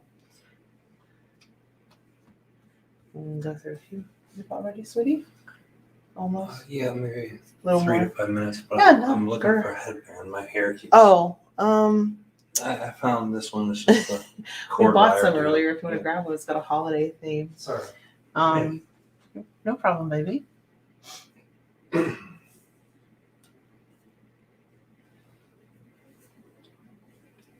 Let's see. And Hazy says, Fresnia says, default inner mechanism is always ego. Absolutely. And I have a bit of a different definition of ego, but I almost think of the ego as kind of like this, almost like an organ, and it wants to protect you and keep you alive. You know what I mean? And so it's like that animal instinct, and it's not bad, but it's if you don't make the personal decision to drive the own carriage of yourself and take responsibility, and I don't say that in like a judgment way, but responsibility for your own, then the ego is going to kind of take over, and when I say ego, I don't mean like narcissism. I mean, it's that part of you that wants to help you survive in this world. So it's very helpful and beneficial, but you want to be careful that ego is not driving you. And Hazy, I don't know, maybe Frisnia has a bit of a different viewpoint, but thank you for sharing that. Absolutely. It is a default inner mechanism because, we're here in bodies, we're on Earth, and the first thing we need to do is learn how to survive, isn't it? So, Luciana Torres, 2021 has been hard. I understand that now the doors are open for us to choose our timelines according to preference, and all of us here prefer harmony and togetherness, so this is it. It's happening. I agree with you, Luciana. That's what I choose too, is to have harmony and togetherness. And I've decided that no matter what's going to happen, especially over the next couple of years, is to see it as we're just resetting the chessboard, so to speak. But this time it's going to be a lot more fun, and there doesn't have to be just one winner, so to speak. But we're all having a good time. It's a game. Ultimately, we're playing and having a good time together as family. Let's see. A friend I'm sharing, I saw 888 Hertz earlier, so I'm thinking of finding the meaning to the number and guidance and seeing what it might open up in you. Thank you for sharing that. Yeah, and if you want, you can drop a link down below. Just so you guys don't make the same mistake I sometimes do, is right click to open up a tab if you have the right kind of device to do that. Otherwise, if you click on it, it'll take you right out. But the chat will show later too, so if you want to go back to it later, it'll be there. And Katie says, collective consciousness, like you were saying, choosing our thoughts, beliefs are thoughts we keep thinking, turning to gratitude, staying in the now, and that triggers are teaching us. Absolutely. That's something I've been having to go through a lot with my own triggers, is finding those golden nuggets that there's like, this is going to be such a nasty analogy. It's like golden nuggets, but they're covered in shit. So you don't really see the value until you realize that there's a golden nugget in there to learn from and to grow, So, and then Katie continues and says, not stuck in victimhood, but realizing our divine magic to transmute and transform. Absolutely. Oh my God, you guys are on fire. We should just open up and have you guys channel stuff. Let's see.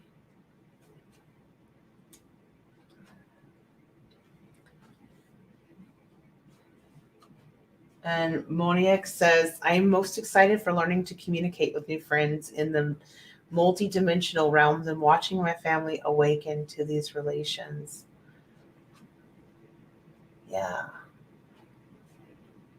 Yeah, I've been working on also like astral travels and dream state. It's like just friends in all ways.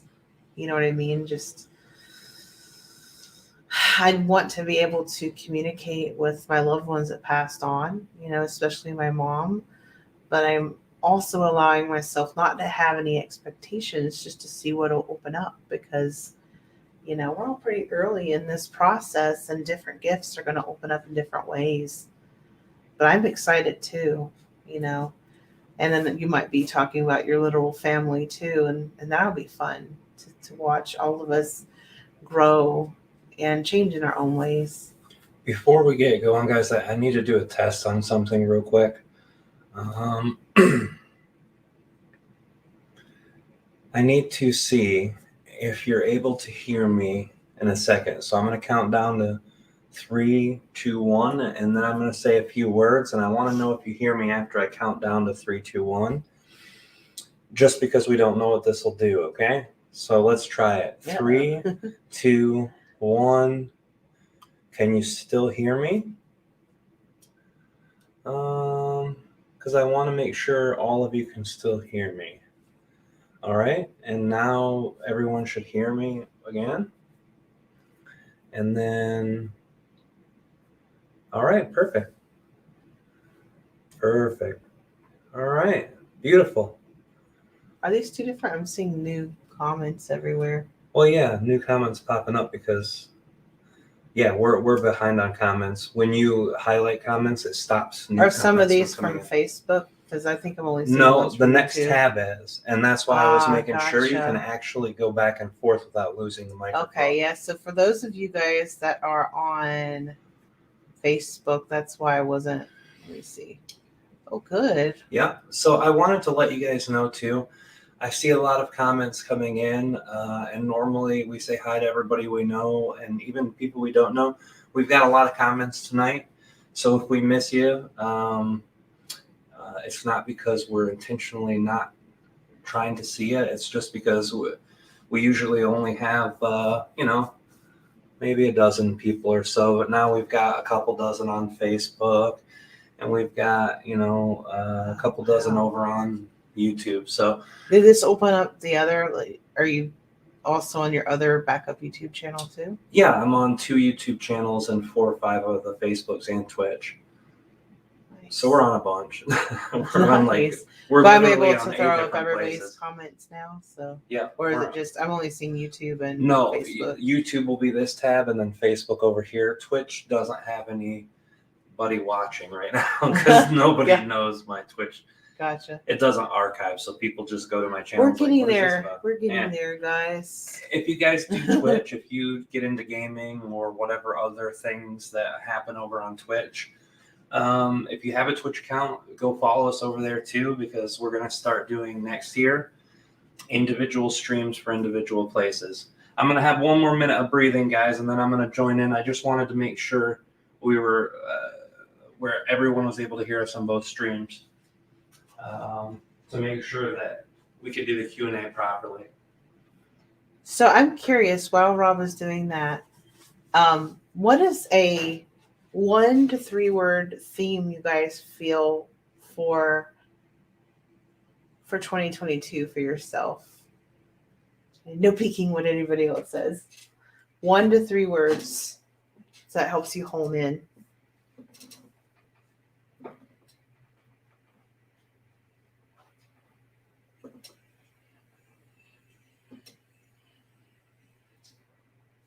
Okay, so I will post mine, and it's gonna look like Rob wrote it.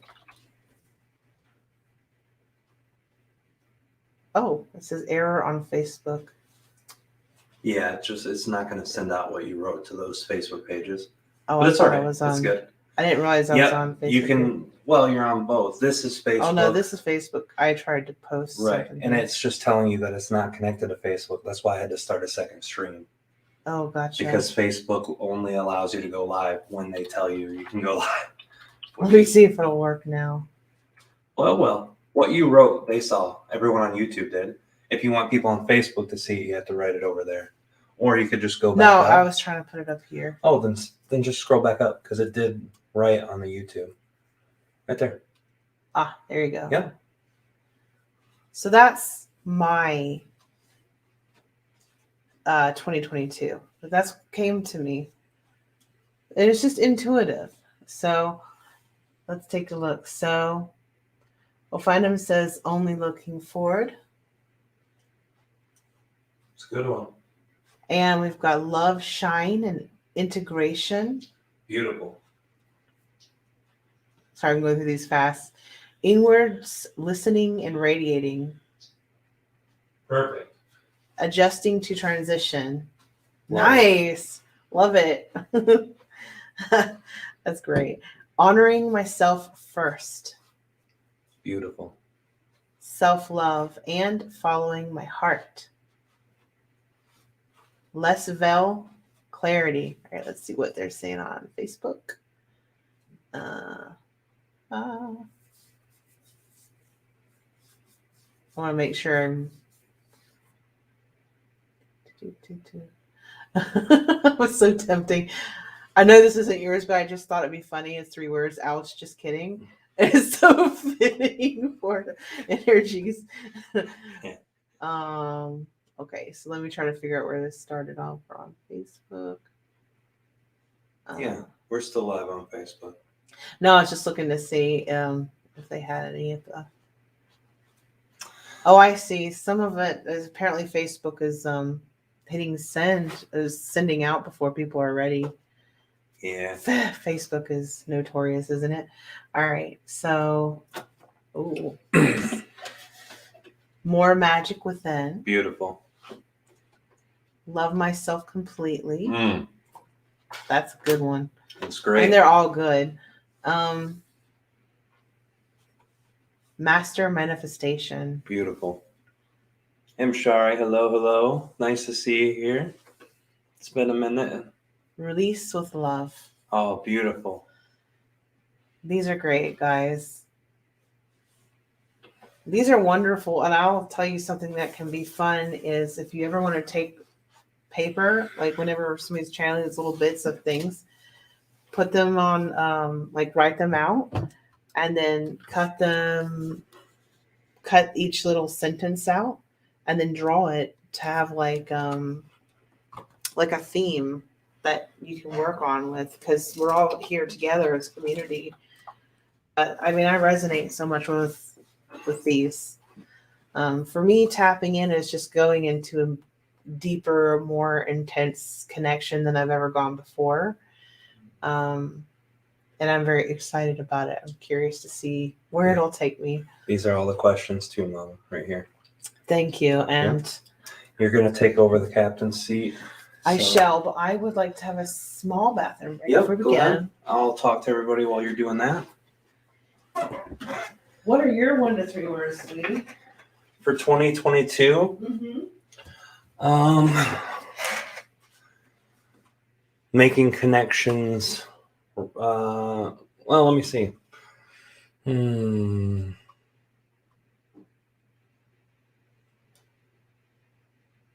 I would say connections inside and out. Connections inside and out. Yep, removing false constructs. Beautiful. Yeah, a lot of you on Facebook, we haven't seen your comments, so you guys moved over to our YouTube channel. We appreciate the fact that you went there too. But if you're here on Facebook, we've got your back now. Removing false constructs. Beautiful. Opening and expanding.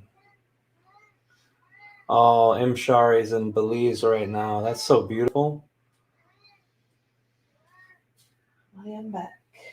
All right, I'm going to answer this too real quick while Kalina's getting ready to come back over.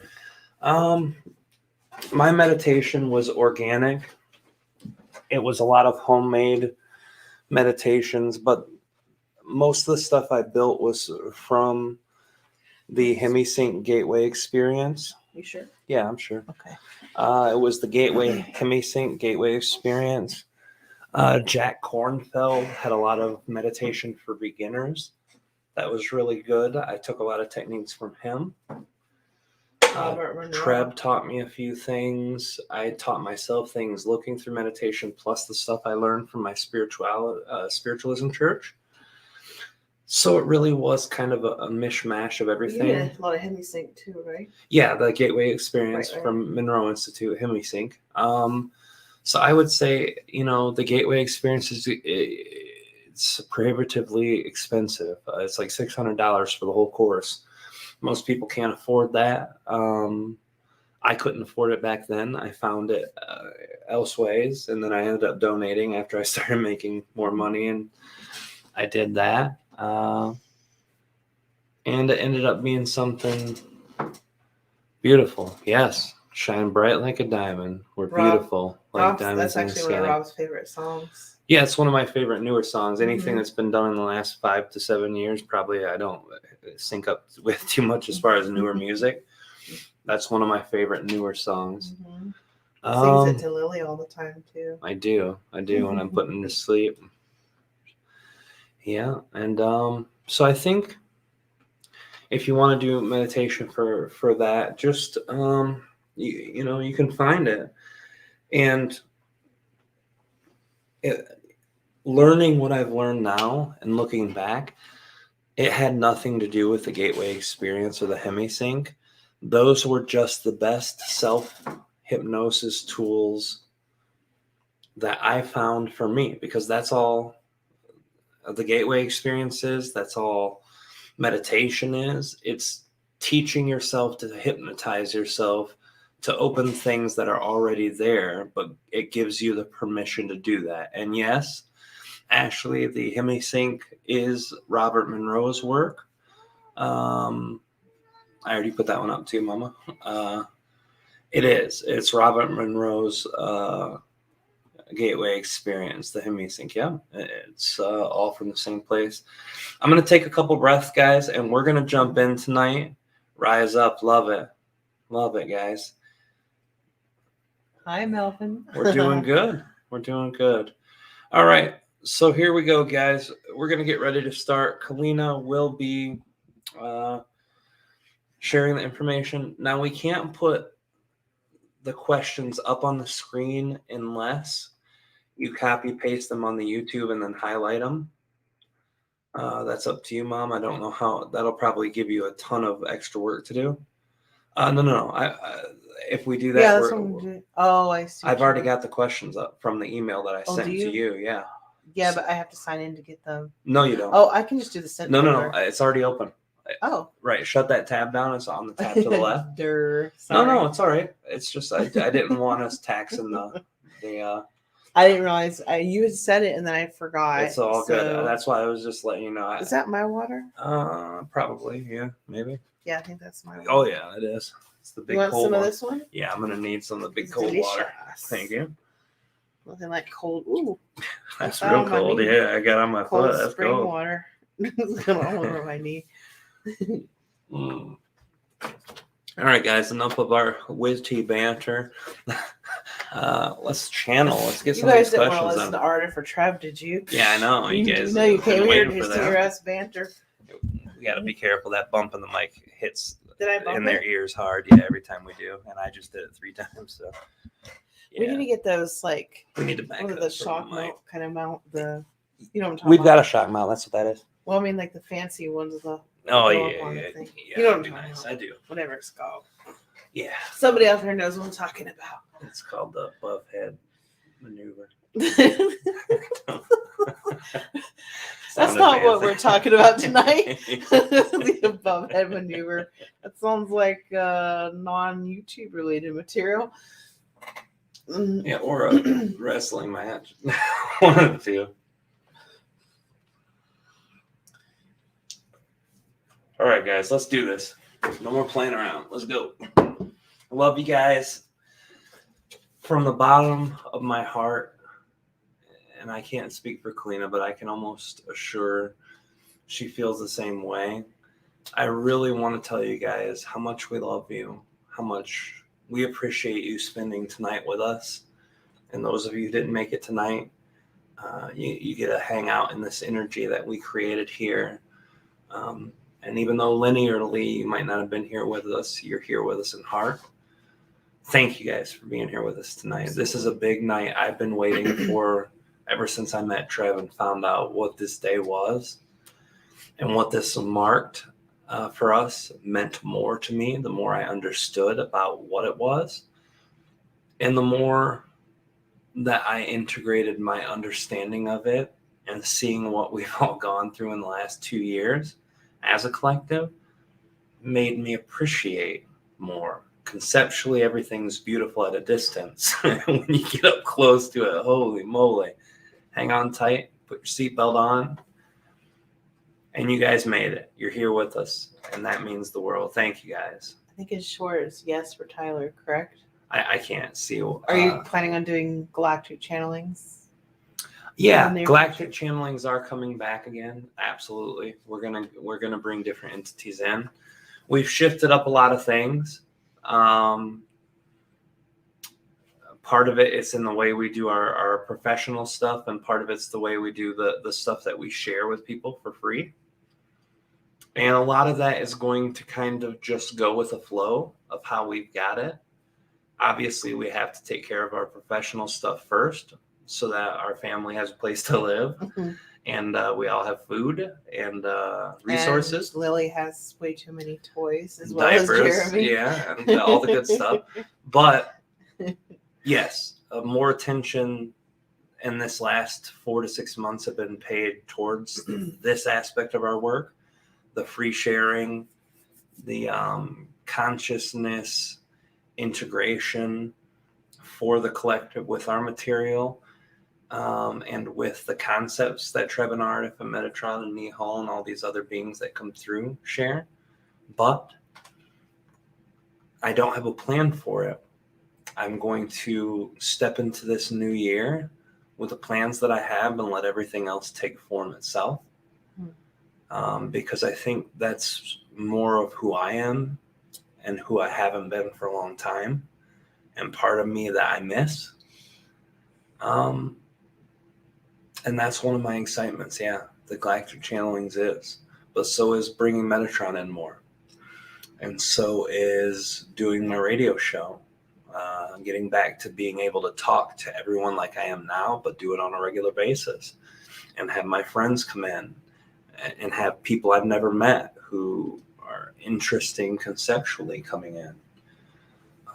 All those things are very important to me and are definitely going to be taking the front seat more than the rear. And yeah, so all that's coming back with a bang, and we'll see how it goes.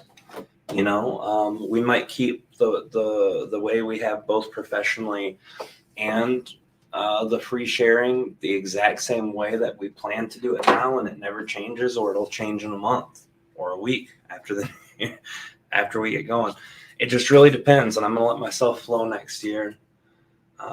Hearing what you guys want is also a big thing for us too.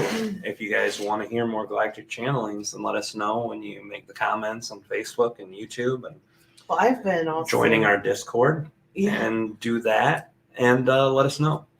I've been working on automating our office in the back. We never really quite got it fully set up. So my goal is to get it like kind of automated so we can just go on there whenever.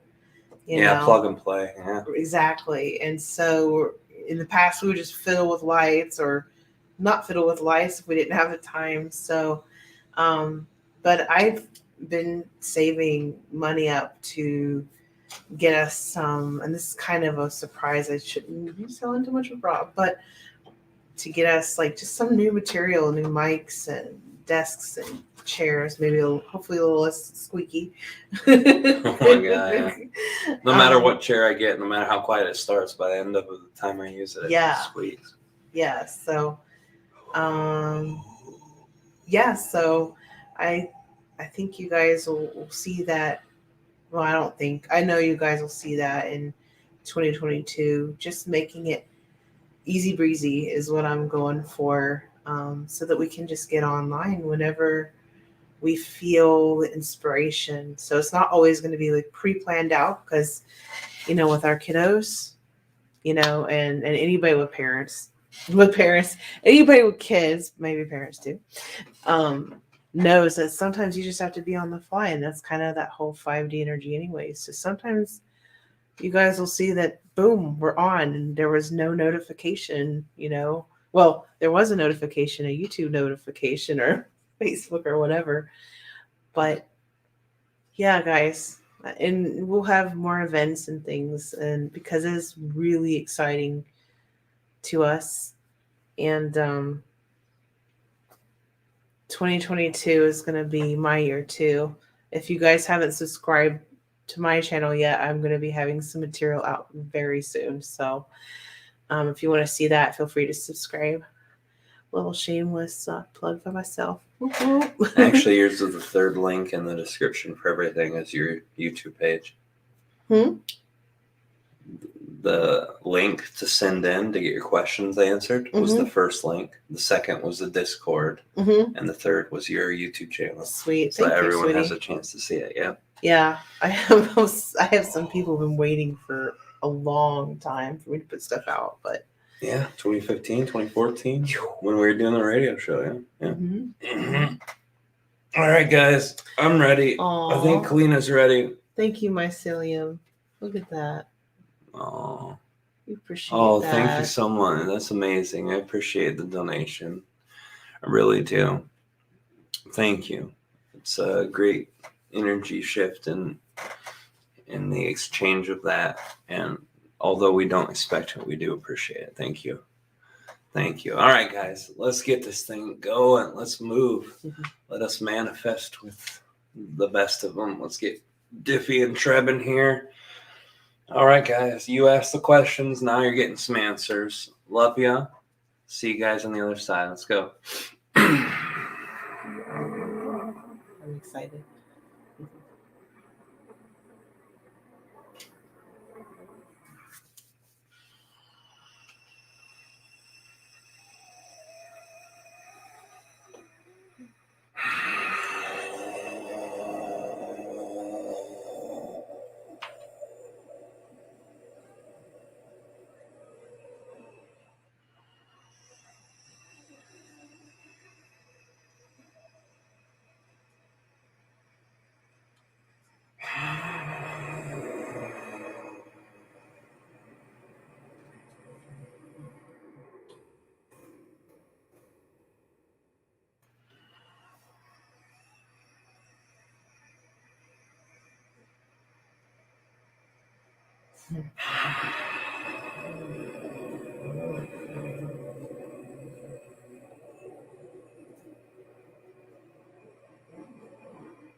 Greetings, all Aridif, Aridif, and this is its spirit. We understand that all of you desire to co-create with your queries being answered in this day.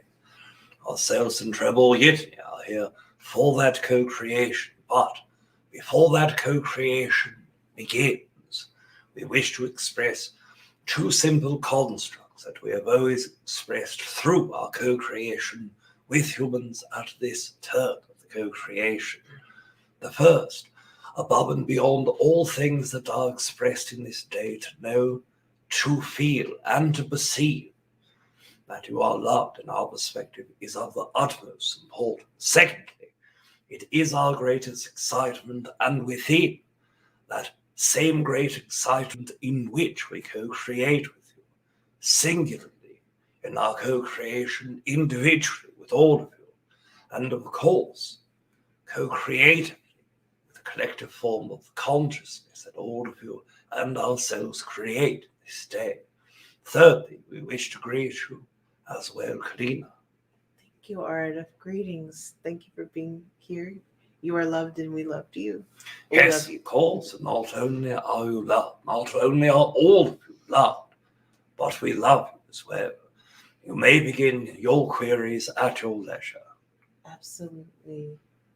1 second. This thing is, there it is. All right. So our first question we have from Daniel M. When is it likely to see the good guys winning on a mass scale? Yes, of course. This greatly depends upon who you perceive as that of the good guys. Now, we understand from your own perspective, you perceive that co-creator collective consciousness being suppressed by those that hold power in a greater way, and that suppression leads to the suffering of those that are co-creating from an independent and human level. And of course, there are entities that are interacting that portion of your co-creator collective consciousness with you. There are those who intentionally suppress those that are beneath them from their own perspective, and of course utilize their own power to benefit the structure of creation in the world from their perspective, what they perceive as better for them, all that is better for all.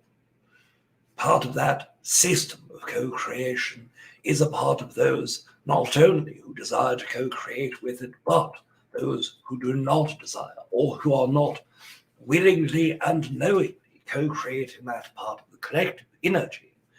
Now, we have shared previously the simple way to freedom for all humans who desire to have freedom and to be free under those that would hold a suppressive format of consciousness, thought, laws, or decrees, that simply exonerating yourself from the systems in which they hold that power is important. This means all of you who do not care for the GMO styles of food or for the pesticides that are sprayed upon your plants to start growing your own food. Now, we understand this is not feasible for many humans who do not have land, knowledge, whereabouts, or the concerns in order to do so. But if you were to co-create with those that could and do and desire to, then of course the form of community would start, and all who desired that co-created means could pool the resources and create that food which is not genetically modified or does not have the pesticides that they do not desire upon their food. This is one format of releasing. Secondly, your governmental systems in this time are working through their own portion of the co-created form. We understand Rob's belief upon this energy. We understand many humans' beliefs upon this construct. It is either the demonization of the whole of your government structures or the demonization of approximately 1/3 to half of your governmental systems in order to project that which is not well, which is not created, extremely for the benefit of the human, or who does not resonate with the way in which it is being co-created, and therefore project the form of negativity upon those humans. And of course, we understand and also resonate with the construct that many humans who work in the system have their own desires and means at the forefront of their own creations, just as all of you do individually with your families. And that system creates hardships upon other humans. But the recognition that the system at whole is not a simple projection of consciousness from how you perceive evil and good, and that many humans that are working the system are doing what they feel is best for all humans, or doing what they can from their own perspective within the confines of how they have, with all of the regulations and rules to create the best systems possible for many humans. And still, it is a system that is highly broken in multiple varieties.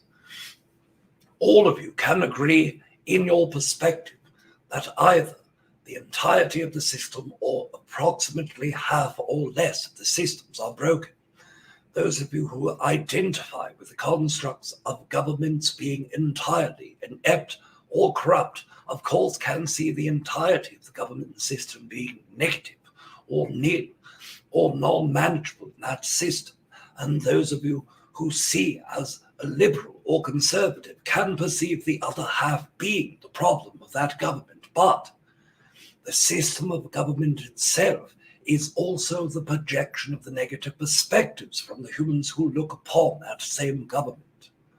We are not saying that you should simply perceive it as good and it shall be good, but what we are perceiving, if you perceive yourself as a good person, try to implement yourself into the level and positions of power that is held.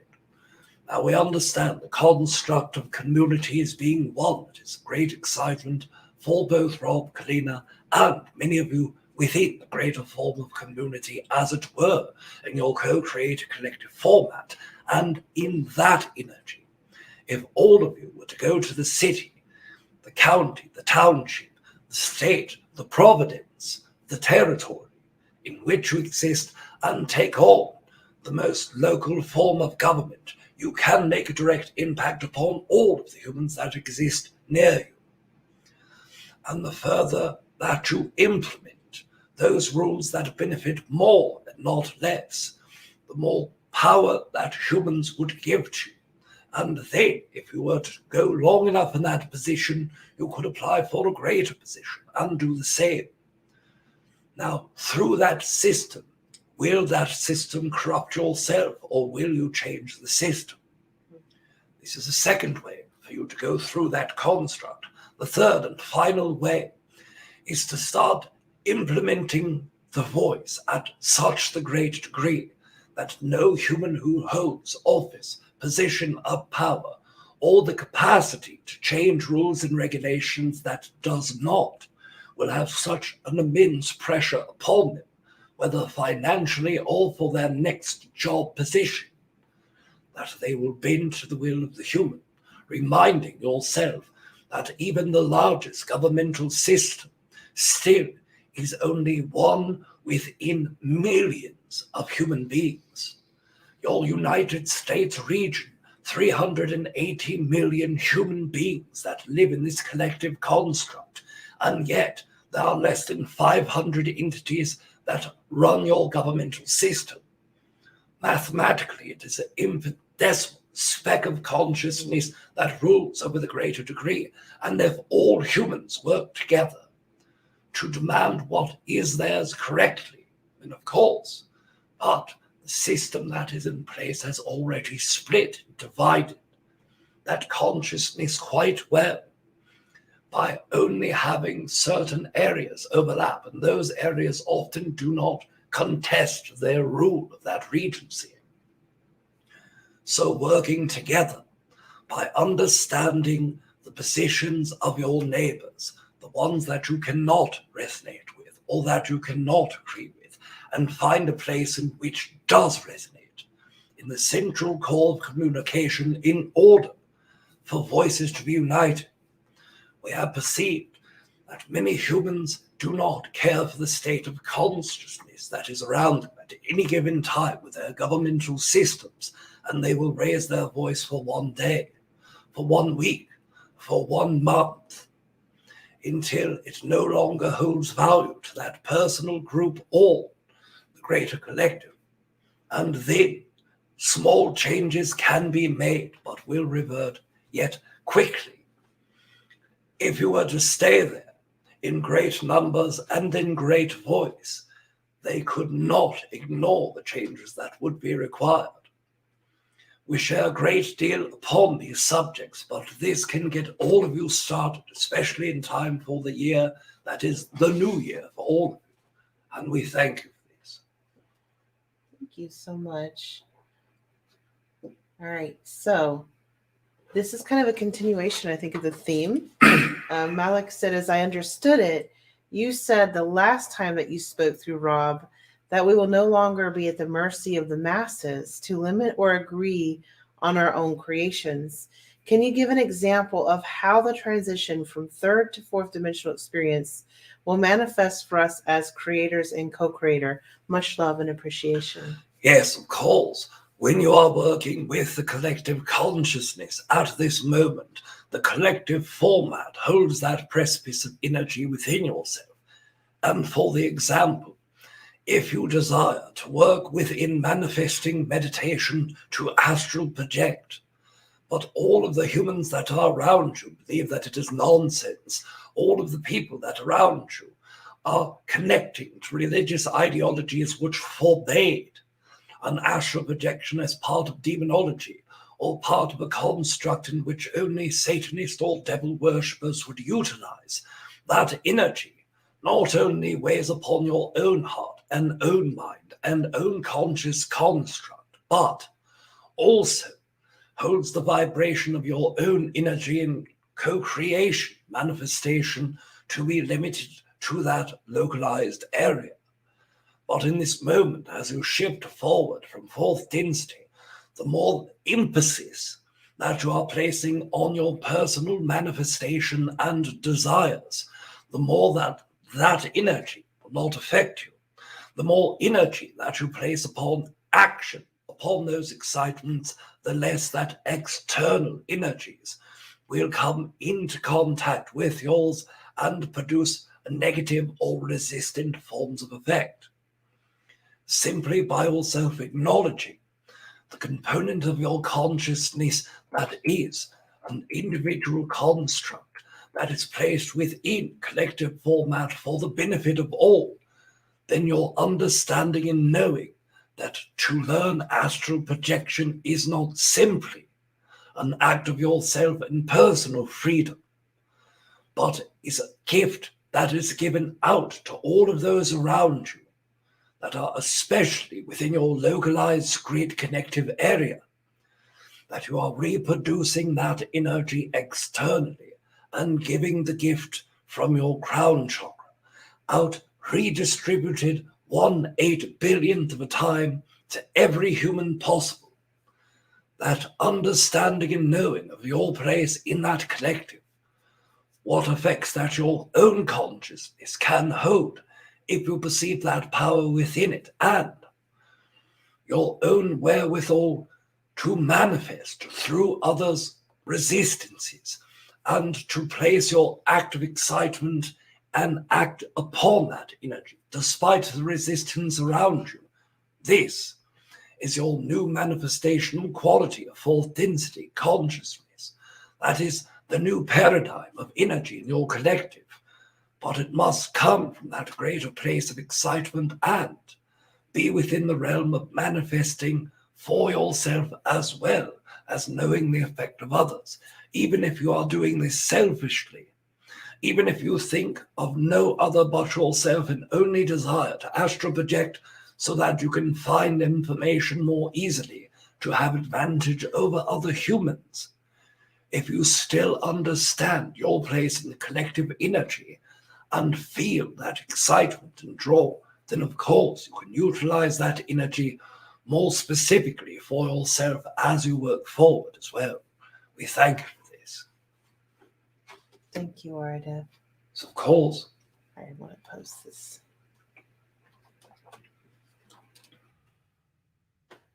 Okay. It takes me a while to post this. Let's see.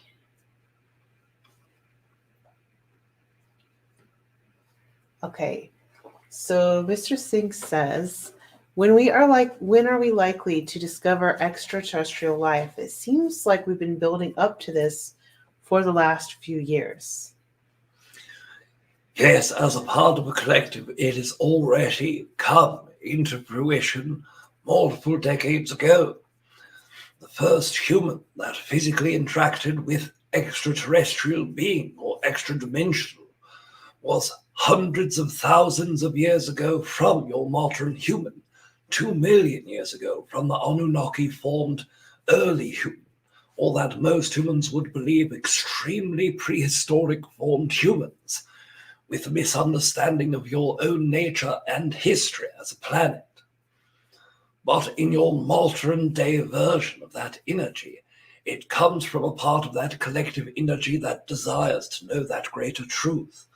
And of course, we understand many humans' concerns that the energy of transparency that would be given by the greater media or those that are in power would be that is less empowering or less useful for that greater collective because it is hidden behind layers of truth or layers of propaganda that they may spin upon this construct. We understand your concerns there, but the energy of their own release of that information, even without having your greatest interest, still works within that collective form that we have just spoken of. It goes into the ether of the greater collective, and each one of you manifesting upon that certain individual level, and also having your connection to other humans. Just as before, the information will go out, but unlike before, the energy will be redistributed evenly and work with that level of excitement to put more of the information and energy out. Those who are open to being receptive to the construct are already aware. Those who are at that very level bridge that is central between belief and non-belief, who are sitting upon the fence, as you would call this, are waiting for their excuse to find their yes or no. And the more times that it is put into the collective, the more human thoughts that focus upon that construct, the more likely those who are upon that fence will gravitate towards that which is being shown, which is being proven, and which is being spoken of in the greatest of terms in positive means rather than that of negative means. And of course, you see the counterbalance of this construct with those scientists and astronomers that will say, we must be careful on who we interact with. The destruction of our planet may depend upon us sending signals to our galactic neighbors. But of course, in the end, there's always that admission from even those that are specialists in these areas, that those that are out there are more unknown to the human construct, and this is why you call them alien. For all that they are, where they are greatly and highly positive beings, that one construct and sentence is enough to unlock those who truly desire benevolent forms of co-creation outside of earthly means. That is enough to unlock the construct of interchanging your own consciousness of human-to-human co-creation and bring disclosure in the way that you desire, not that others who are in charge desire, not that those who run media or propaganda to desire. Each of you now have your chance and opportunity to personally work with your own guides and to meet them upon astral states, to meet them through meditative states, to meet them through channeled states. And some of you who have focused your excitement greatly upon meeting those same beings in physical state have afforded the physical exchange and opportunity also to do this. The more humans that work on the internal integrative co-creation between their self and extra-dimensional beings will find the collective doing more of this as well. We thank you for this. Thank you, Aridif. Yes, of course. It's taking a while to post. Yes, we understand.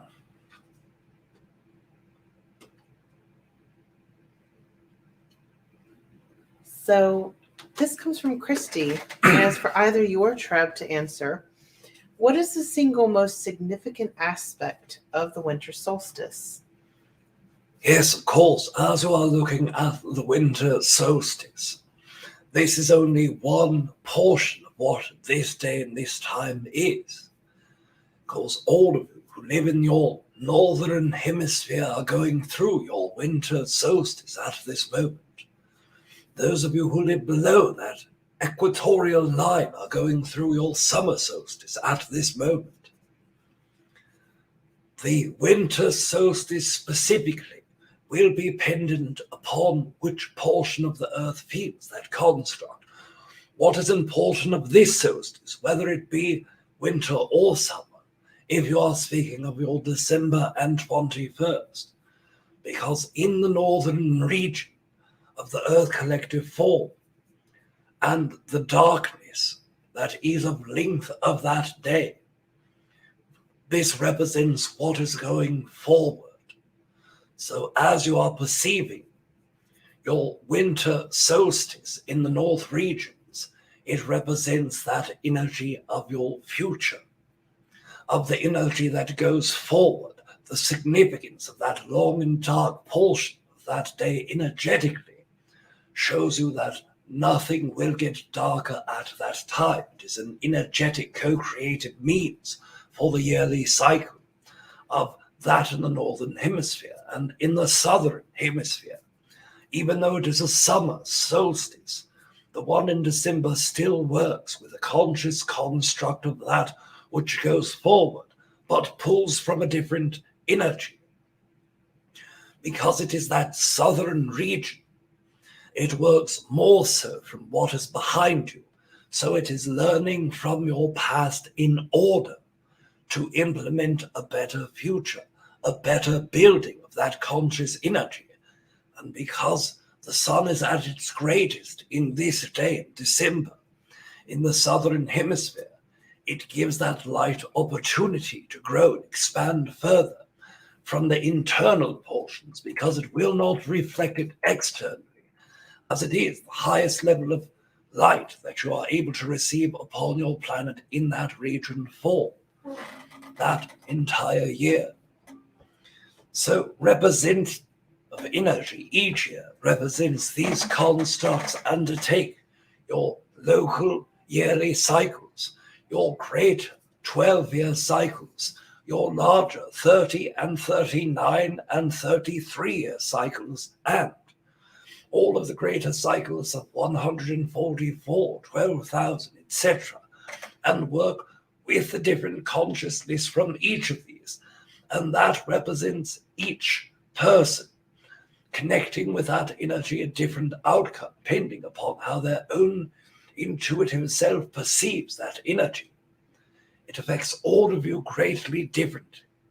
And with knowing the confines in which the constructs of your own consciousness can work with that unlimited portion of your non-physical consciousness and the less resistant form of the greater earth collective consciousness, it gives all of you the opportunity for the greater reflection, how to take your past and learn from it, or how to build the new future from the point that you are in the darkest places that you are as well. We thank you for this. Thank you. Before I post the next question, I wanted to point out that we had people send in questions prior. We had like 56 questions, so I'm not going to be taking any of the newer ones. So, but we are going to be having more free open forums. So, hang tight with your questions, and we'll try to get them in next time. So, all right, guys. So let me post this next one.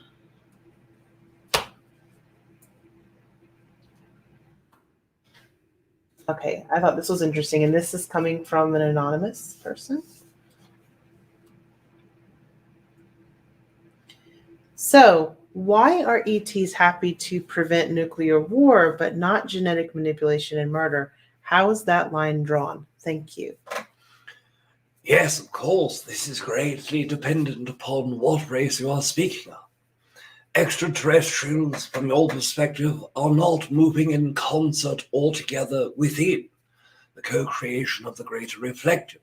There are those of us who are type 1s who will do neither of these things, who will communicate with you because you are part of our own consciousness and we perceive you as a part of our own consciousness. Therefore, speaking and learning and expanding together is not prohibited.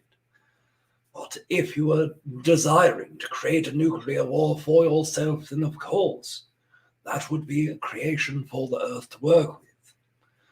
Yet other races that are type 2 in variety, those that are highly benevolent in nature, those who are highly malevolent in nature, all have their own different reasons for engaging and interacting with human consciousness. Some of them work on the collective level, such as those that disengage all nuclear weapons. Some of those work in hybridization or abduction programs, which of course affect only a small percentage of your entire population.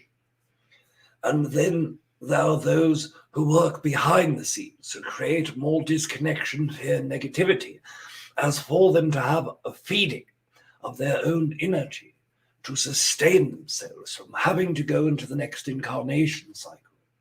And you have all of those that are between.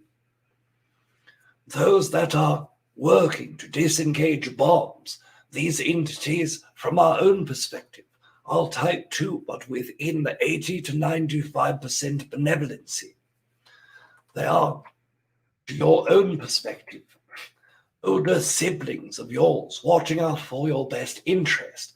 But when you are working to do something that you have created, their own perspective is, no, you do not know better than us, and we will stop what you are doing, such as destroying yourselves with nuclear weapons. Those that are in the mid-range of co-creation, those that in our own perspective are close to the mid-level of benevolency and mid-level of malevolency, such as those that are the Zeta Reticuli grey beings who are extraordinarily neutral. These entities work with humans, abducting or co-creating, depending upon your own perspective, and working through hybridization programs.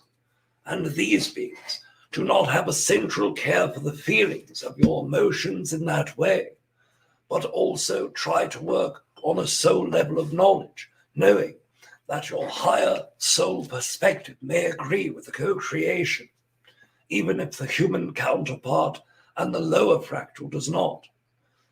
Not caring if there are harms or hardships that come to the lower fractal that did not know, simply only knowing that the higher fractal consciousness allowed a co-creation. Not caring for any portion of the co-creation but the children that sustain their own race and their own genetics, as they no longer could do so themselves. And then there are the most malevolent forms of consciousness, most beings that humans call reptilians or draconians or earth reptilians. All of these beings have their own personal reasons, but still hold multiple systems of planetary consciousnesses at levels of fear and disconnection, working to grow fear in human consciousness in order to sustain their own incarnation cycle. In their own perspective, if they were to leave sixth density and graduate, they would leave physical reality. They are highly attached to their physical reality. They desire to be reptilian at the cost of whatever it would be that they desire, and knowing that it creates and sows discord into a great number of human consciousnesses, of humanoid consciousnesses, of even other reptilian consciousness. That does not matter. What matters is that in their own mind, it is justified so that they do not need to leave.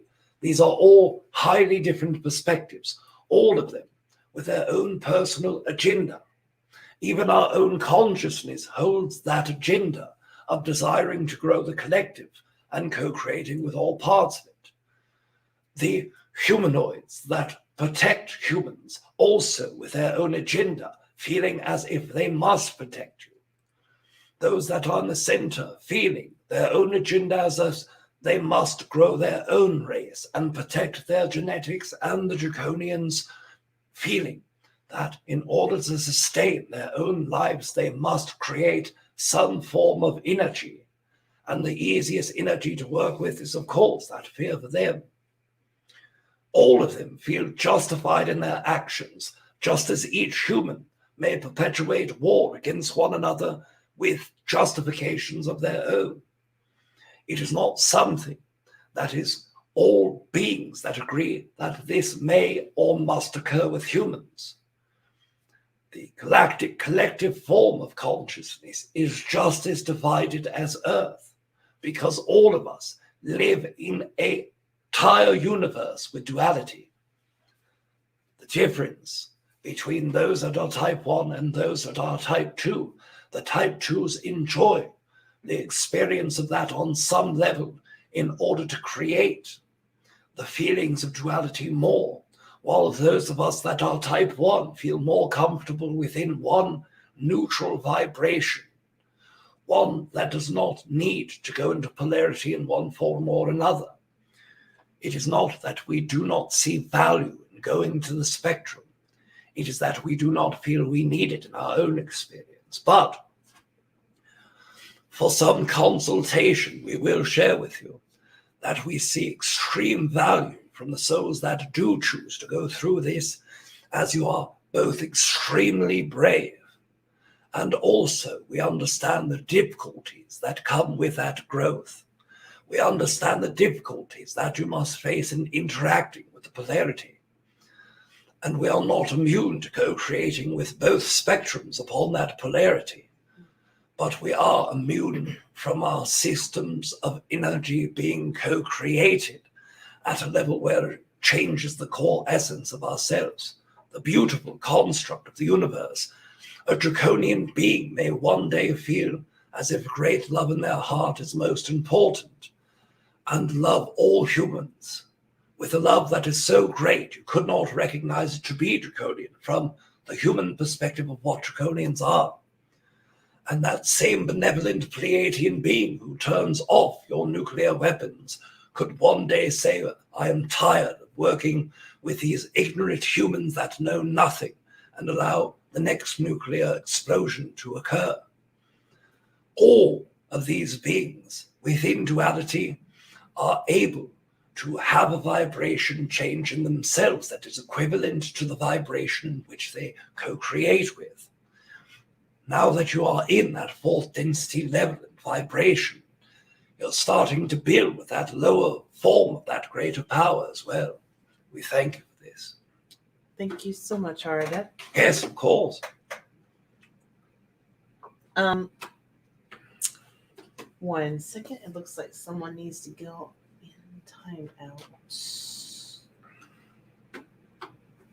Okay. So speaking of reptilians, we have a fancy, sweet reptilian we want to talk to you by the name of Treb Bor Yit-Ne. And it's also a question about reptilians. We can Yes, talk of course. about it a little bit. One moment, we will connect you.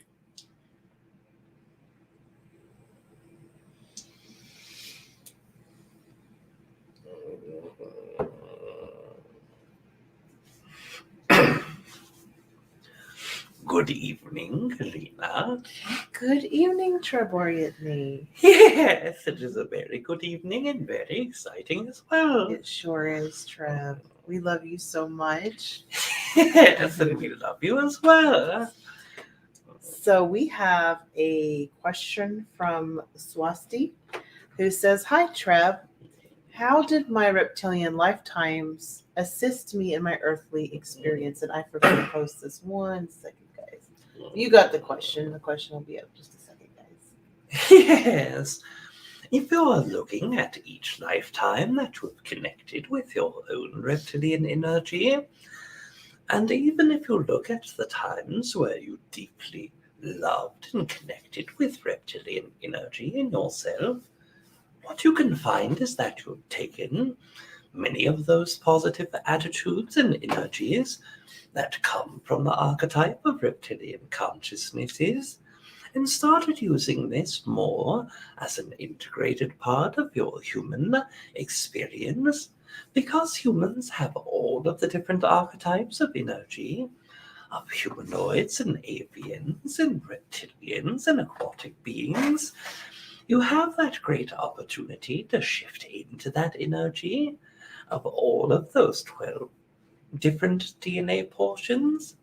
And because your archetype holds a connection to the past energy of reptilian lifetimes, the energy of strength, the energy of that pride that you have for your own self and doing good things and helping others becomes more dominant in your own presence, even when it is hard to connect with that energy of protecting yourself from others who would not have nice thoughts or nice meanings or nice intentions for you.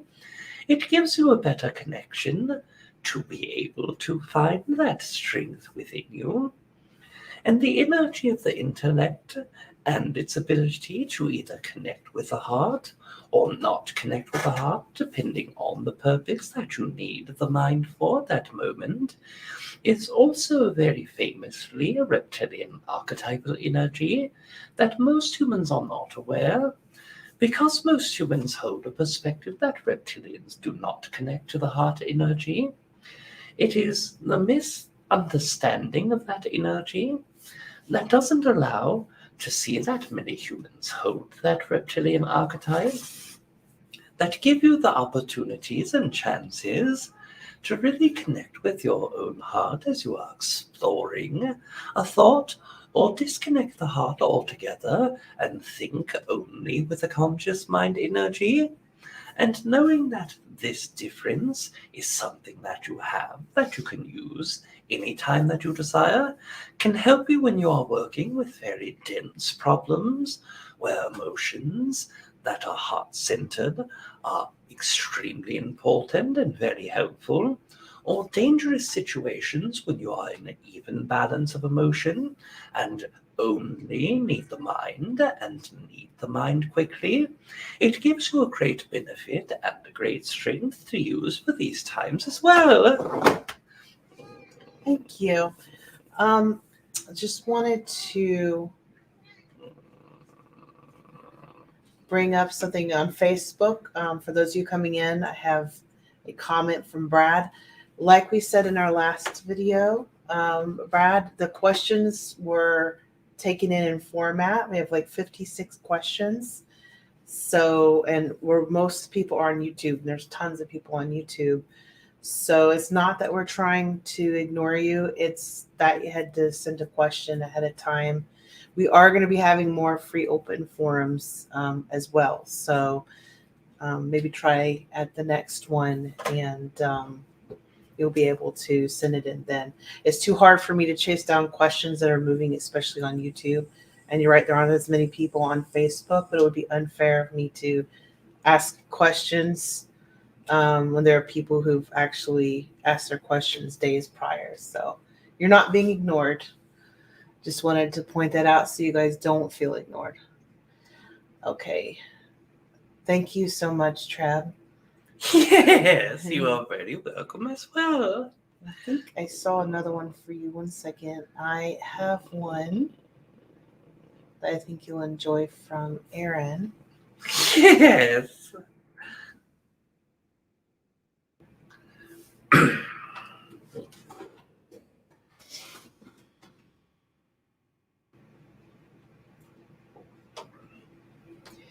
So Aaron says, what is a word or affirmation that's most effective to remind a human being to be present in the now and loving moment? Thank you. Yes. The word that is most effective for most humans, if you are translating that energy to some English equivalent, is now. The actual word now only has one meaning. It only means that it is this moment, that it is this exact moment. And if you work through other words that are similar, such as present or such as moment, you can also add words to that energy and create a new different moment that is in your past or that is in your different version. But even if you say that this is another now, or this is a new now, or this is a past now, it would not connect with the consciousnesses of humans to abbreviate their own understanding of that word now and connect the energy. But if you're desiring more than a simple admission of the now moment, of more than just a simple recognizing that now is a word that takes you to the now, an energy that you can add for 2 words that connect with that energy is me now, because this will take you to where you are in that now moment. And even though your end goal is to take you into a place of your heart, and take you to a great loving place within yourself. If you were to say love now, a heart now, connect now, all of these can be greatly manipulated by your own mental energy, by your own thought process, or even your own emotional state. But if you say me now, it is a recognition for you to recognize yourself. It is demanding your own attention in that moment. And when you demand your own attention in that moment, then you can postulate the idea, now that I am demanding my own energy in this moment, what in fact would I do this for? What reason do I have to call myself in this moment? And the answer will always be because we desired to find one word that could bring us into our state of love in this moment. Instead, we found two, and side thought process, because human minds are much more complicated in the way that they connect and work than this. And even if you abbreviate all of it to simply now, the energy of how you feel must be acknowledged. The energy of how you connect with how you feel in that moment and how you think in that moment would also have to be acknowledged within that moment. But also the energy of connecting with yourself for a purpose and reason, all of it would come right back to asking all of those same questions. So even if it is 2 words followed by a thought which asks a question which receives an answer, it is the quickest way that we can think, besides your 10-step to belief system, where you only need to look at your trinket and know it is time to readjust and recenter yourself to love. With those 2 concepts equally usable and important, we would say that this is the greatest way to find yourself in that now with love as well. Thank you so much, Trevi. Yes, you are very welcome. All right, so question for you. We're going to post this. Sorry, having to deal with some trolls. Always a delight. All right, so Luke says, my question for Aridif, my question is for Aridif. Yes, one moment, we will connect him as well.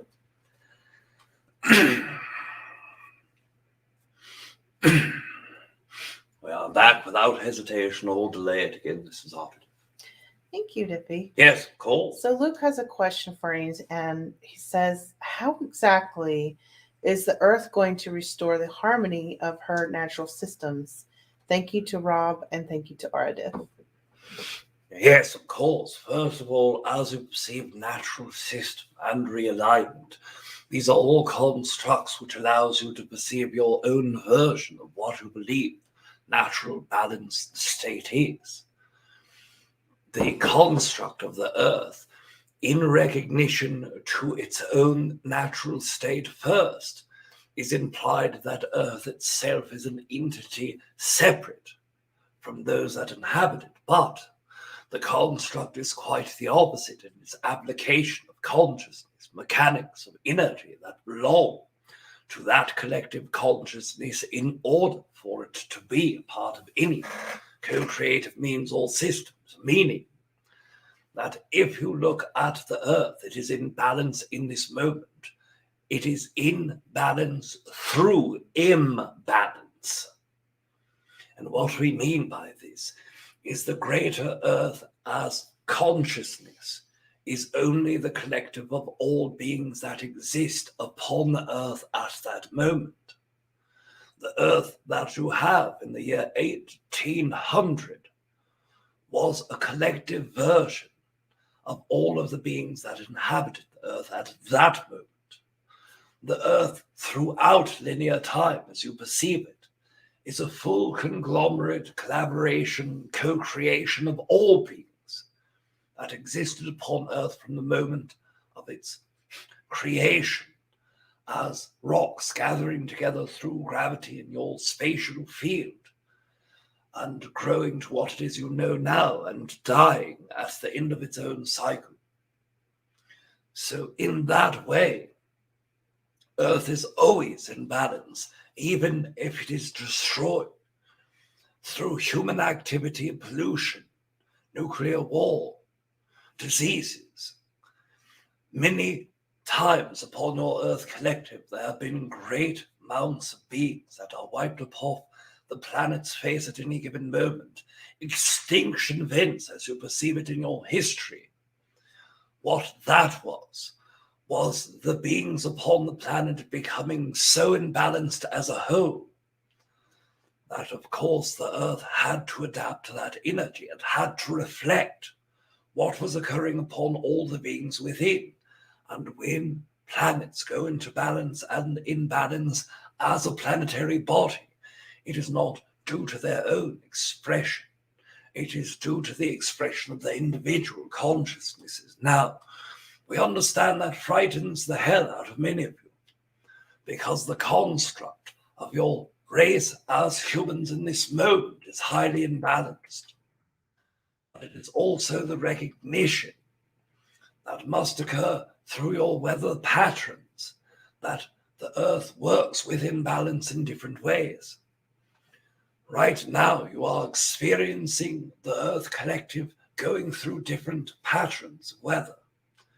You have experienced an outbreak pandemic from the perspective of energy, of the viral capacity going round, which is also a reflection of the beings upon Earth collective.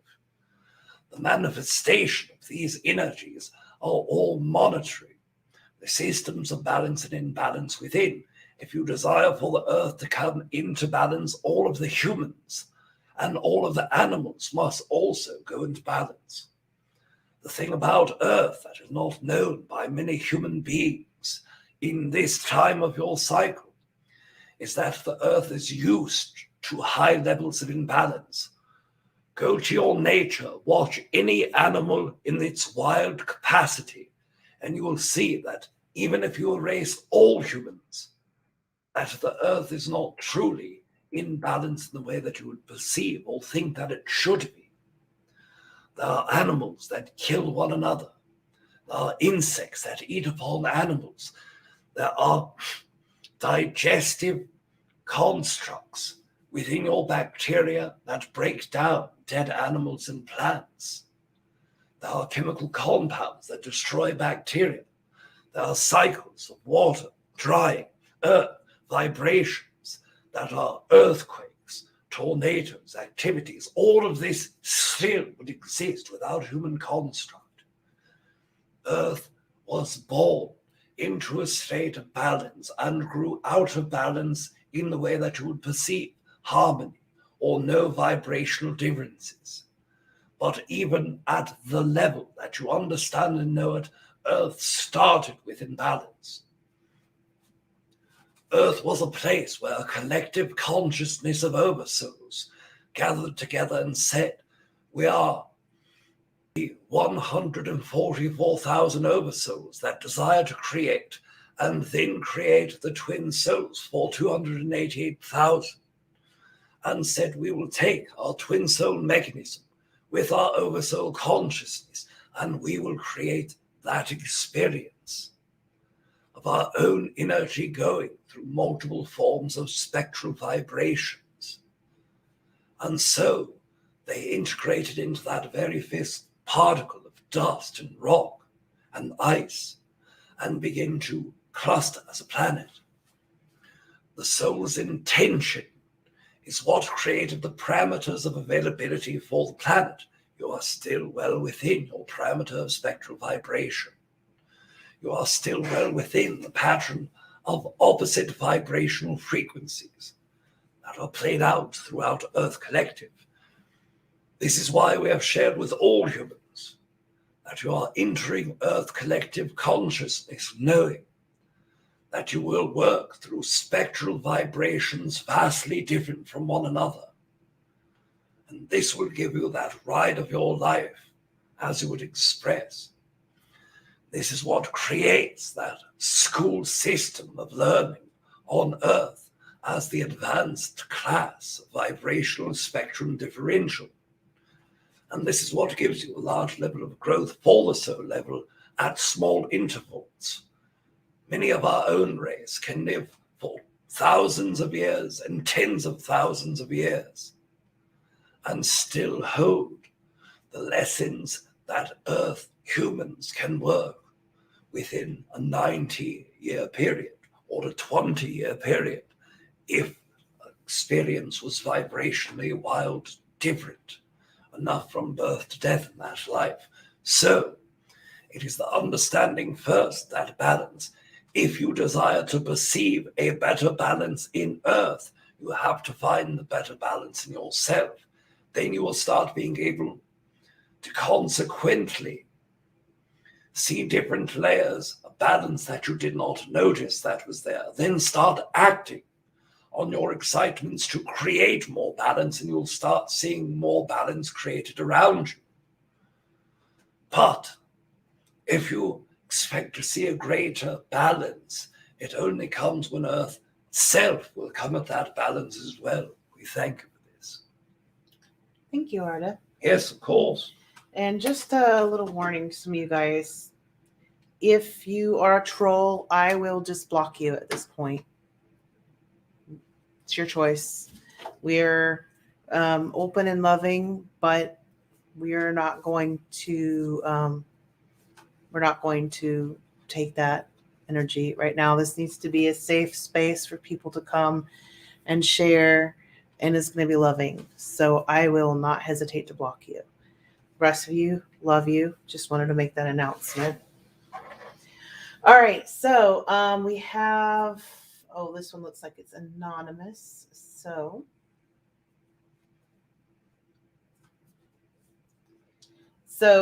it says, this person says, "Hi, Rob, Treb, and Aridif. For the past couple of months, I have been seeing UFOs, and they always flash me to say hi, I think. I was wondering if there is a way for me to communicate with the pilots, passengers, and those UFOs. Thank you." Yes, of course. First, greetings as well. Secondly, you are already communicating with them. When you perceive them and you see this flash, you ultimately understand and know it is co-creation with beings, of opening that energy of collaboration and co-creation with a consciousness outside of yourself that is perceived as an extra-dimensional or extraterrestrial being. By this, simply communication is enough. If you desire to express more than in that moment, if you are able to compose that excitement into a constructive thought pattern that can be shared telepathically, they are able to hear you. Even if they are not a highly psychic but a highly technological race, they will still be able to understand the brainwave patterns and the chemical interactive processes through your body, which will let them know the general construct of what you are going through emotionally and mentally.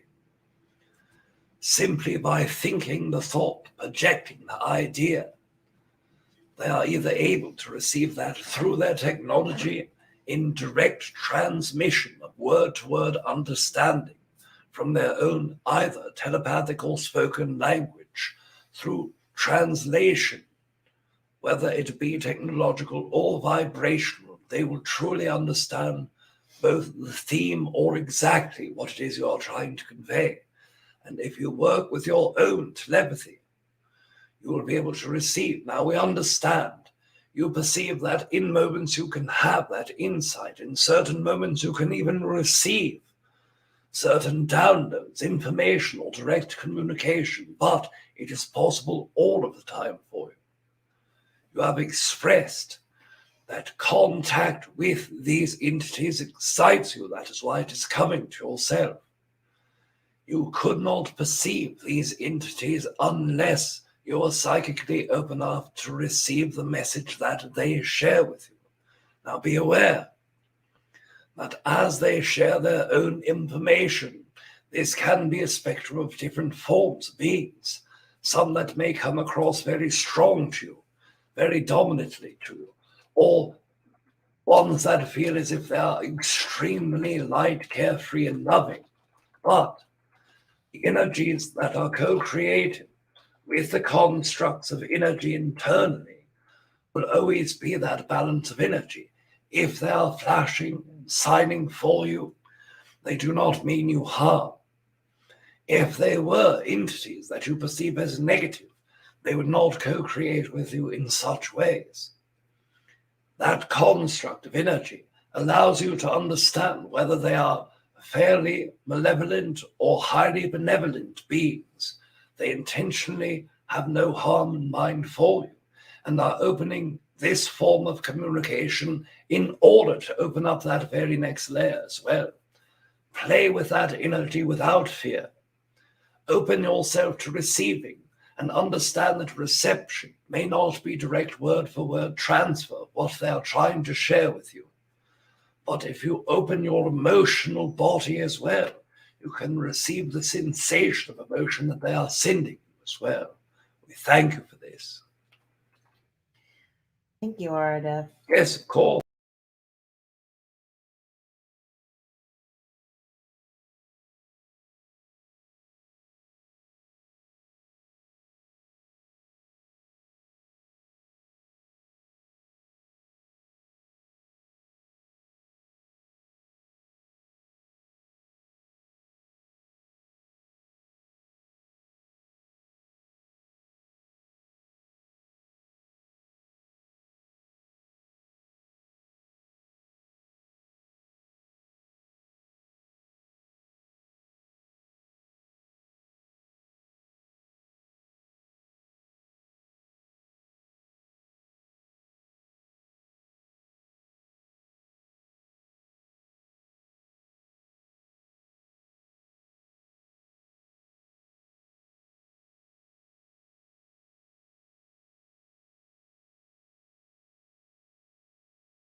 Yes, now they should be able to hear you. Can you guys hear us now? If the microphone is unmuted within Rob's facial square. Yeah, let me cut this down. Can you guys hear now? Give me a moment. I'm getting mixed. Sorry, guys. My fingers spasm and hit the the back button.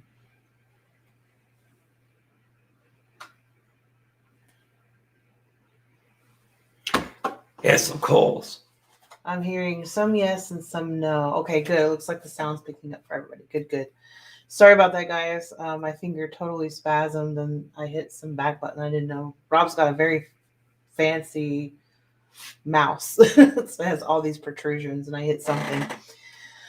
All right, so the question is from Anonymous. Hi, Rob, Treb, and Aridif. For the past couple of months, I've been seeing UFOs, and they always flash to me to say, wait, did you just answer this? Yes, of course. Did. Yes. You did answer this. Yes, of course. Okay, so let me go to the questions. Just FYI, guys, I know some of you guys are coming in and out, but as per our last broadcast, we actually had a form for anybody that wanted to ask a question to fill out before this event. So we're not taking any live questions, and I understand the frustration, but it's hard for me to just chase down, go on a wild goose chase with questions, especially on YouTube.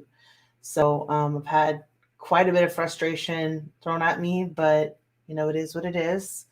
And we will be having some future open forums. So, and they're free open forums. So, okay, let me find where the next question is. We asked that. We asked that. This one's interesting. I'm going to This one up here. I think this one was the next one.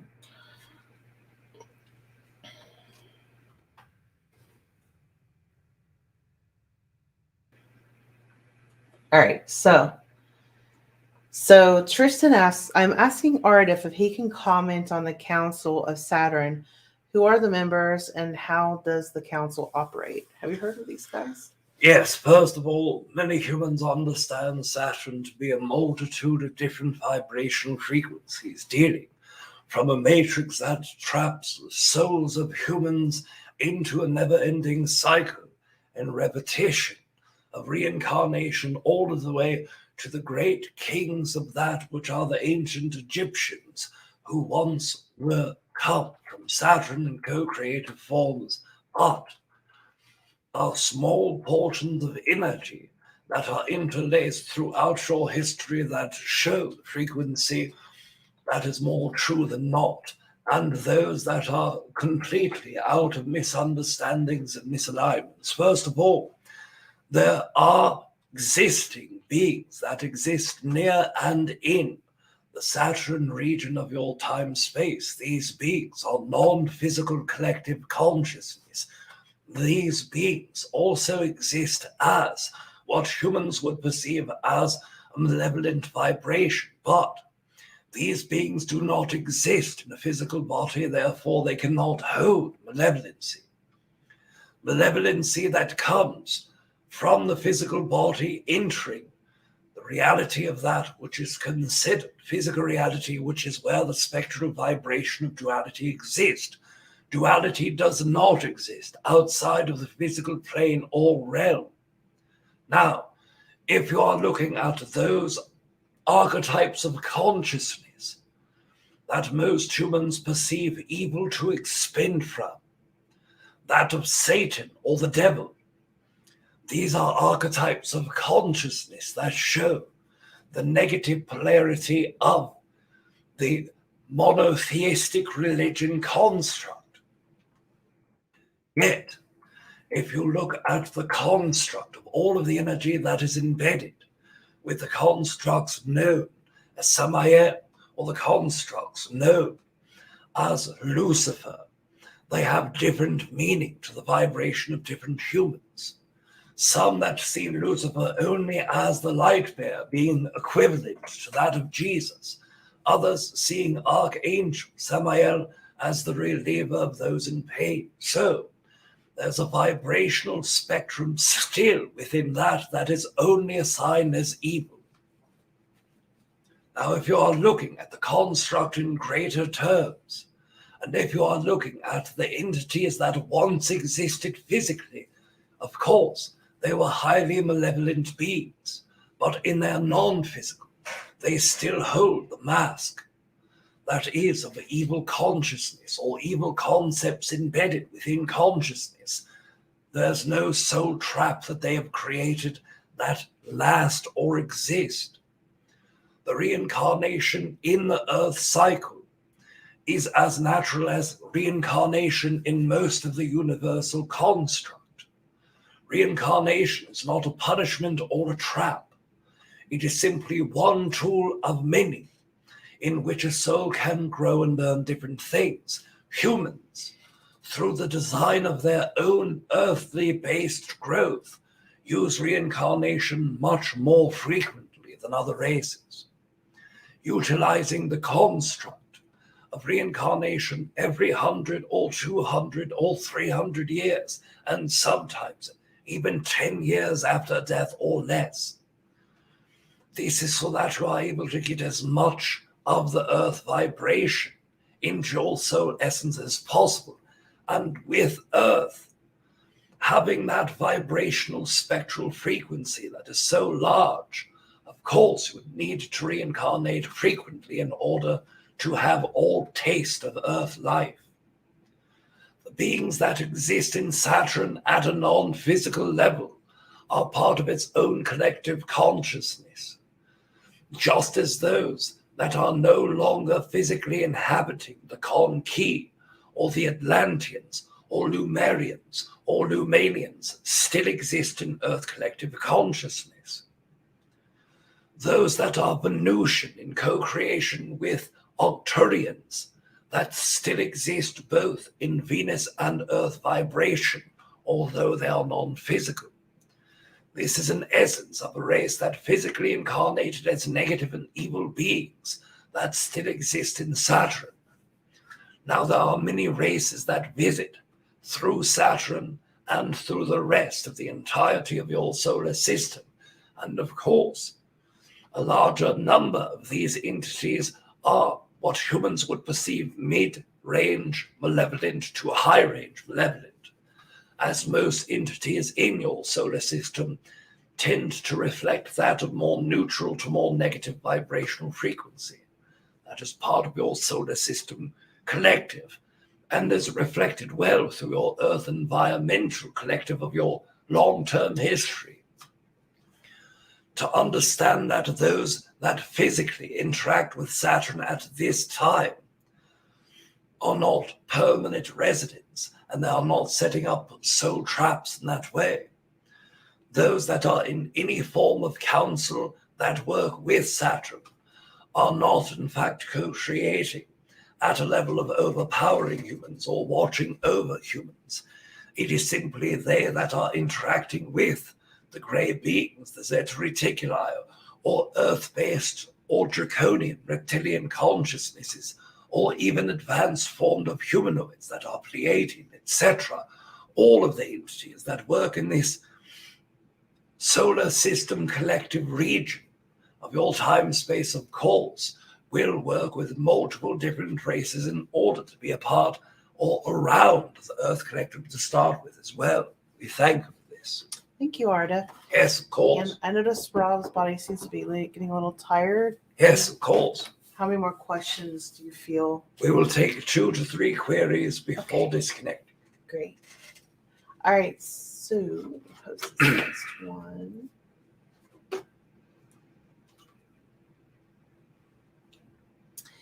So Jesse says, hi, Aridif. The other night I was at my computer.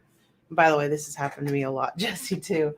And I heard, hey, in a loud whisper on my left rear side.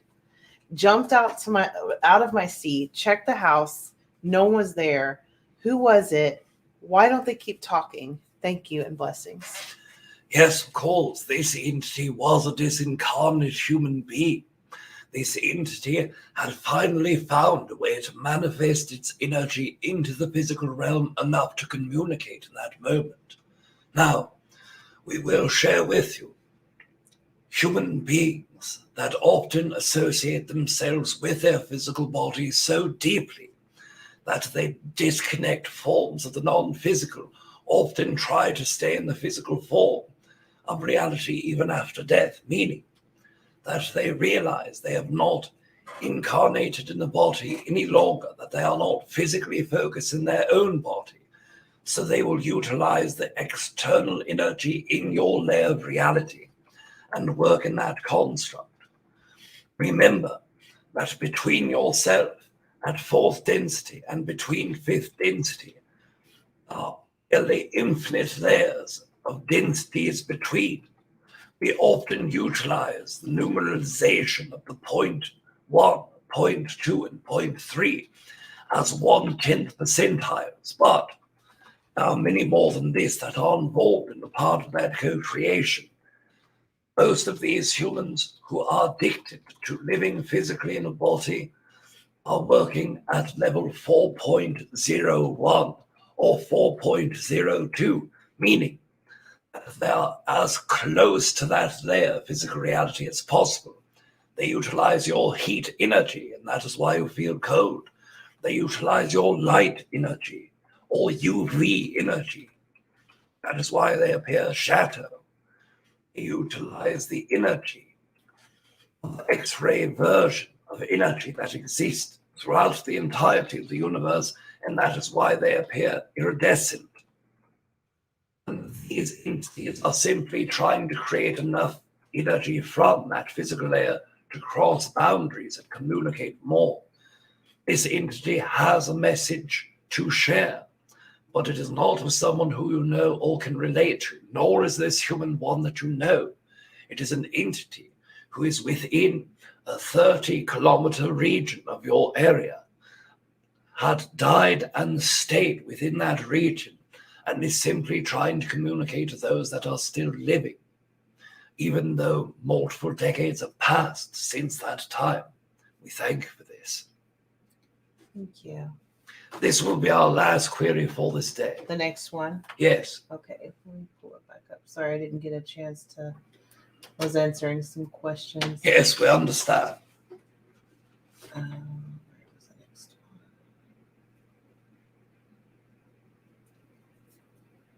one? Where'd it go?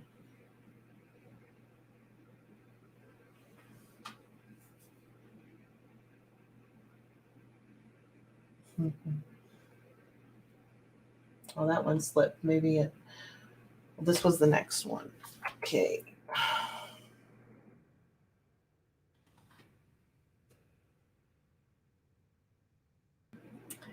All right. Final question comes from Rick. And it says, why was duality ever created? Yes, duality exists because physical reality exists. For so consciousness who desires to understand something more than all-knowing and all-connection must create something in which is disconnected. And the only way to have a disconnection format is to have duality and spectrum. Spectrum of that which is nearly or fully connected and that which is fully not connected. And we use connection as that force energy and vibration that links that energy from one path to another, because connection is the only measurement in which you can use to separate your physical body from that which is non-physical, to separate that energy of consciousness from a living to a non-living, or to take away physical reality and place it with non-physical. Non-physical reality is the default consciousness for the universal energy. And the universe, and this universe, desired to experience all of the themes, all of the rules and regulations that you understand scientifically as a universe itself, and then desired the co-creation between knowing and not knowing.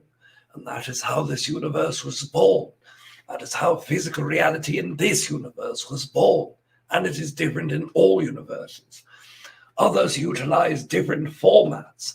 They are all connected in some universes, but disconnect vision or hearing.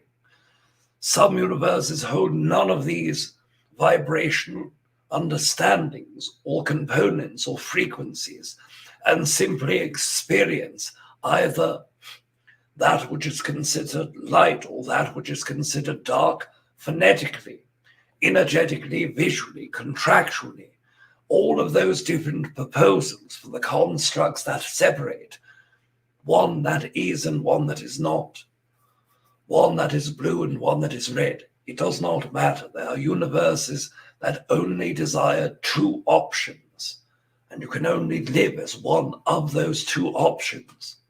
This is an advanced universe that in the spectrum of universes that we have been able to perceive and universes that we know others have perceived, between the complexity and nature of 1 and 10, 1 being the binary universe of yes and no, simply one or the other, or the spectral vibration of duality, which is similar but expansive, or universes so complex there are thousands of points of contention, possibilities, and outcomes.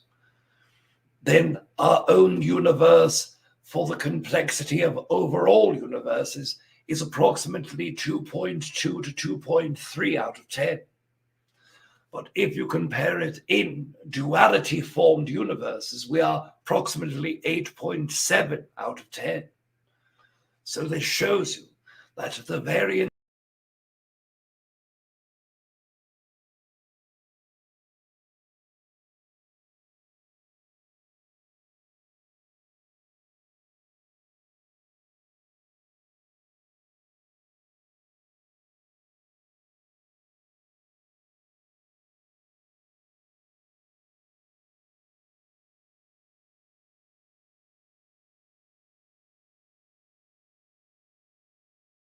On the ad stream. Yes.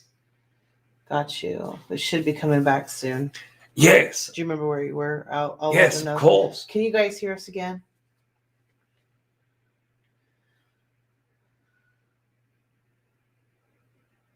Let us know when you guys can hear. You should be able to hear now. Yes. As the energy of the co-creation, whether it is vibration, that is one or the other, or the spectrum itself, the vibrational frequency is a choice of connection or disconnection at its root at all levels. Connection to the construct that it outcries and plays, or a disconnection from the things in which previously were connected, and all non-physical consciousness exist with all knowing, all understanding, and all experiencing, whether it be a universal consciousness or a multiversal consciousness. The existence for this universe is extremely complex in the way of the duality systems, yet very simple in comparative to the constructs that are allowed to play out in multiversal unit and multiversal spectrum of experiential quality as well. We wish to express to all of you that through our interactions in this day, our co-creation with our own excitement and yours, also there's a learning component for you as well as there is ourselves. And what we mean is that as you are asking queries and questions in which you have never asked us about yourself or about the greater universe, those are parts of your own consciousness that you have never dived into personally or deeply. In the same way, we perceive our own consciousness as it interacts with yours, showing ourselves the parts of our own consciousness that we have never perceived previously. Because you are us and we are you as well. We wish to express to all of you that it is our great pleasure working and co-creating with you. We congratulate all of you for your growth. And of course, we thank you for our own as well. We will bid you all adieu for this evening. Thank you, Aridif. Yes, of course. Adieu to all of you, and you are loved. And Kalina, you are loved as well. Much love to you as well, sweet Aridif. Thank you so much for spending this winter solstice with us. Thank you, and you are loved, and Yes. we love you. And you too, Treb. Yes, of course. Not only are you loved, but we love you as well.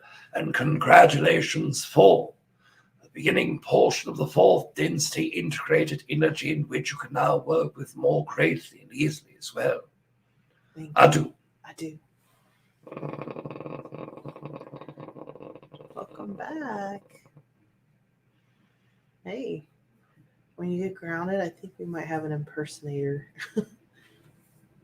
I did not type that. On what? The second one? Yeah, this is the ET Whisperer, Gauthier. P talking, thank you, blessings. I didn't write that. Well, it showed up on both channels, so. Well, there's just been this thing where people have been impersonating others.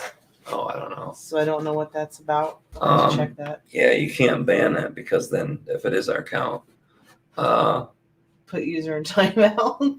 well, I don't want to shut down the stream. I didn't write that. Right. It could be William, though, Mom. William can access our account, which would put it in the stream, too. It doesn't sound like something. I don't know. Let's not worry about it now. That's a lot to come back to. Yeah, I know. But we want to make sure we're not hacked, too. No, we're not hacked. If we were, it wouldn't. No, we're good for now. All right, guys. I hope it went well. Sounds like there were some hardships going on here. We just had some trolls. No biggie. Oh, that's no. I took care of it. Yeah, that's as always. Yeah, it's kind of routine deal. But all right, guys. I wanted to tell all of you, I'm so thankful you guys spent this time with us. Sorry if the trolls got offensive. Apparently, trolls can do that. But I love you guys very much. I'm glad you guys spent tonight with us. It's actually a lot later than we had anticipated it would be for this time. I've got to neutralize and get a little grounded and use the restroom and all that good stuff.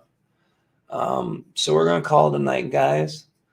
Thank you, sweetie, for helping out with everything. Of course, my pleasure. Thank you guys for being here with us. We're going to make more announcements as we go with our open forums and whatever else we got going on. But keep your eyes peeled, guys. If you're already subscribed, that's great. If you are, but you're not getting notifications, you got to turn on the bell. And if you're not subscribed, you can. We've got a lot of stuff going out, and a lot of it's going to be spontaneous. We're just going to do it when we can. And if you don't have, if you're not subscribed, you might miss out on it to be here live with us and stuff. But if you don't care about being live, that's all good. And we love you guys. We're going to head out for the night. And holy moly, it's almost 2 a.m. Yeah, we're going to go, guys. Get up there. We love you guys so much. Thank you for showing up. Happy winter solstice, everybody. Yeah, well, happy solstice in general, right? Post solstice. Yeah, happy solstice to everybody, and love you guys. We'll see you guys soon. And like I said, the next thing we do, we'll make sure to announce it when we can too, guys. Love you guys. Join our Discord too if you guys want to hang out with us over there. The link's down in there. We love you guys, and we'll see you on the other side. Love you guys. Love you guys. Night.